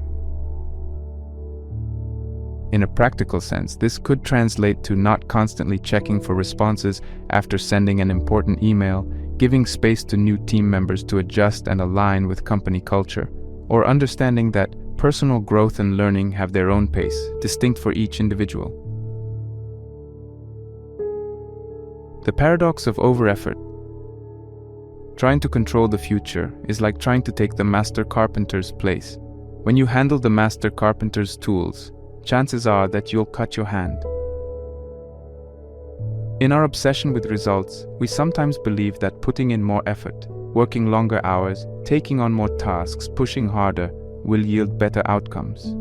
Wu Wei challenges this notion. Imagine trying to write with a pen by applying excessive pressure. Not only will the writing be messy, but you might also damage the paper or break the pen. Similarly, over-effort in our endeavors can lead to burnout, reduced efficiency, and can sometimes even sabotage the very goal we're trying to achieve. Over-preparation for an event might make you anxious and less adaptable to changes. Pushing a team relentlessly might lead to decreased morale, innovation, and productivity. In personal spheres, pressuring a relationship to progress at an unnatural pace might strain or break it. The teaching here is to find the balance between action and inaction, ensuring our efforts align with the natural progression of things.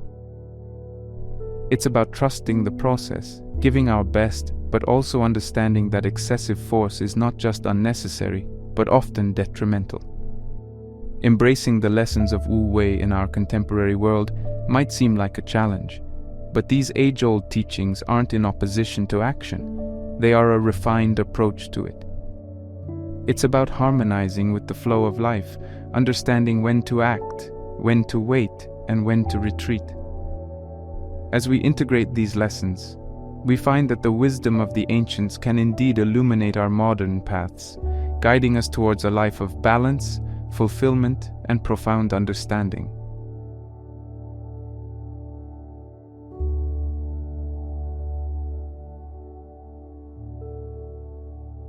Across the tapestry of human experience, countless narratives showcase the principles of Wu Wei in action, even if the protagonists of these tales might not explicitly cite this Eastern philosophy. From boardrooms to sports arenas, artists' studios to personal narratives, there's an abundance of evidence suggesting that sometimes less truly is more. Let's traverse these varied landscapes, discovering stories where effortless action made all the difference. The inception of 3M's Post-it notes. One of the most iconic products to emerge from the corporate world, the Post-it note was, in essence, a byproduct of an experiment gone wrong. Dr. Spencer Silver, a scientist at 3M in 1968, was attempting to develop a super-strong adhesive. Instead, he accidentally created a low-tack, reusable, pressure-sensitive adhesive. For years, this mistake lay dormant, with no apparent use. It wasn't until 1974 when a colleague, Art Fry, realized its potential as a solution to his perpetually slipping bookmarks in his hymn book. By not forcing an immediate application for the failed adhesive, 3M eventually introduced a product in 1980 that would revolutionize offices worldwide, the Post-it note. Had Silver been singularly focused and discarded what didn't match his initial aim, the world might never have had this indispensable tool.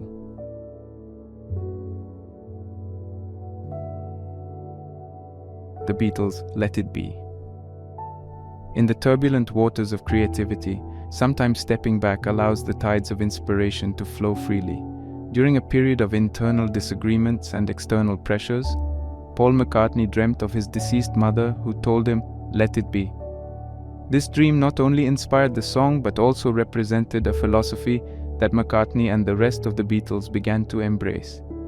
Instead of forcing creativity amidst chaos, they allowed things to unfold naturally. The result? One of their most iconic songs and albums. It's a testament to the power of surrendering to the moment, letting go of the need to control, and allowing creativity to blossom in its own time.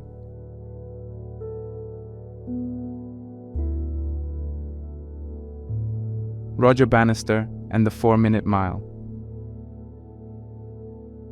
Before 1954, the notion of running a mile in less than 4 minutes was considered impossible, but Roger Bannister, a medical student and runner, approached the challenge with a different philosophy. While many athletes were increasing their training regimens, Bannister decreased his. He believed in quality over quantity, ensuring that each training session was purposeful and aligned. He did not force himself into excessive routines or succumb to overtraining. With a focused and minimalist approach, on May 6, 1954, Bannister did the unthinkable. He ran a mile in 3 minutes 59.4 seconds. His accomplishment was not just about physical prowess, but also about understanding the rhythm of his body and knowing when to push and when to rest.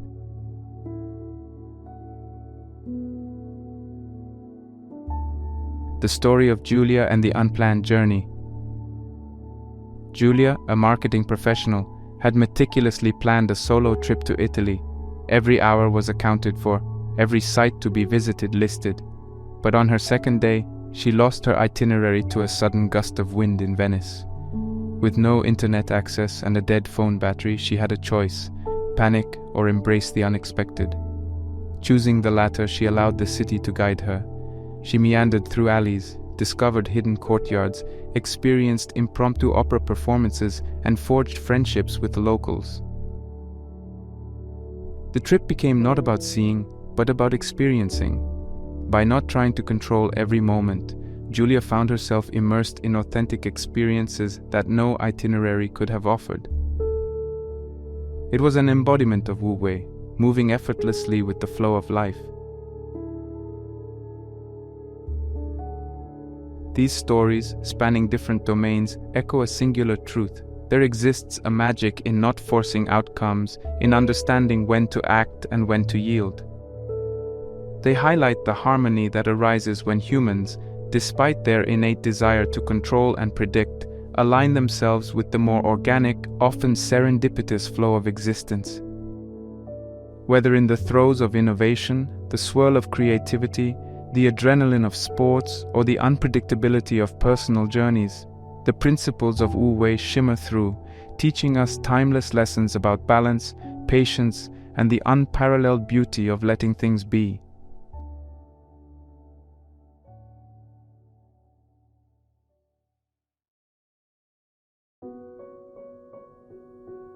In the dizzying whirlwind of our modern age, where the relentless drumbeat for ceaseless effort and pursuit resonates in every corner, lies a profound, almost radical counter-narrative, the gentle whisper of Wu Wei, beckoning us towards the allure of effortlessness. It feels almost audacious, this idea of non-doing, especially when set against the backdrop of a world that equates busyness with worth and hustle with success. Yet, as we've traversed the vast landscapes of history, business, art, sports, and personal stories, a resonant theme emerges. It's the discovery that, paradoxically, it's in the spaces between our actions, in our pauses, in our yielding, that the true essence of life often reveals itself. It's in recognizing that sometimes the most potent action is in not acting, in allowing life's river to carry us forward, rather than tirelessly swimming against the current. However, this isn't a call for passivity or an invitation to abandon our goals and aspirations. On the contrary, it's a nuanced dance between knowing when to lead and when to follow, between steering the ship and letting the winds guide us. It's about redefining our understanding of success, not as the destination arrived at through sheer force, but as the journey undertaken with grace, alignment, and intuitive wisdom.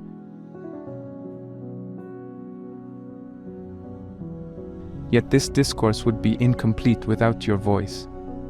As we conclude this exploration, we extend an invitation to each of you to share your tales of serendipity, of moments when non-doing illuminated your path, of times when letting go led you to destinations you'd never envisioned, and more so, to experiment with the principles of Wu Wei in your daily endeavors.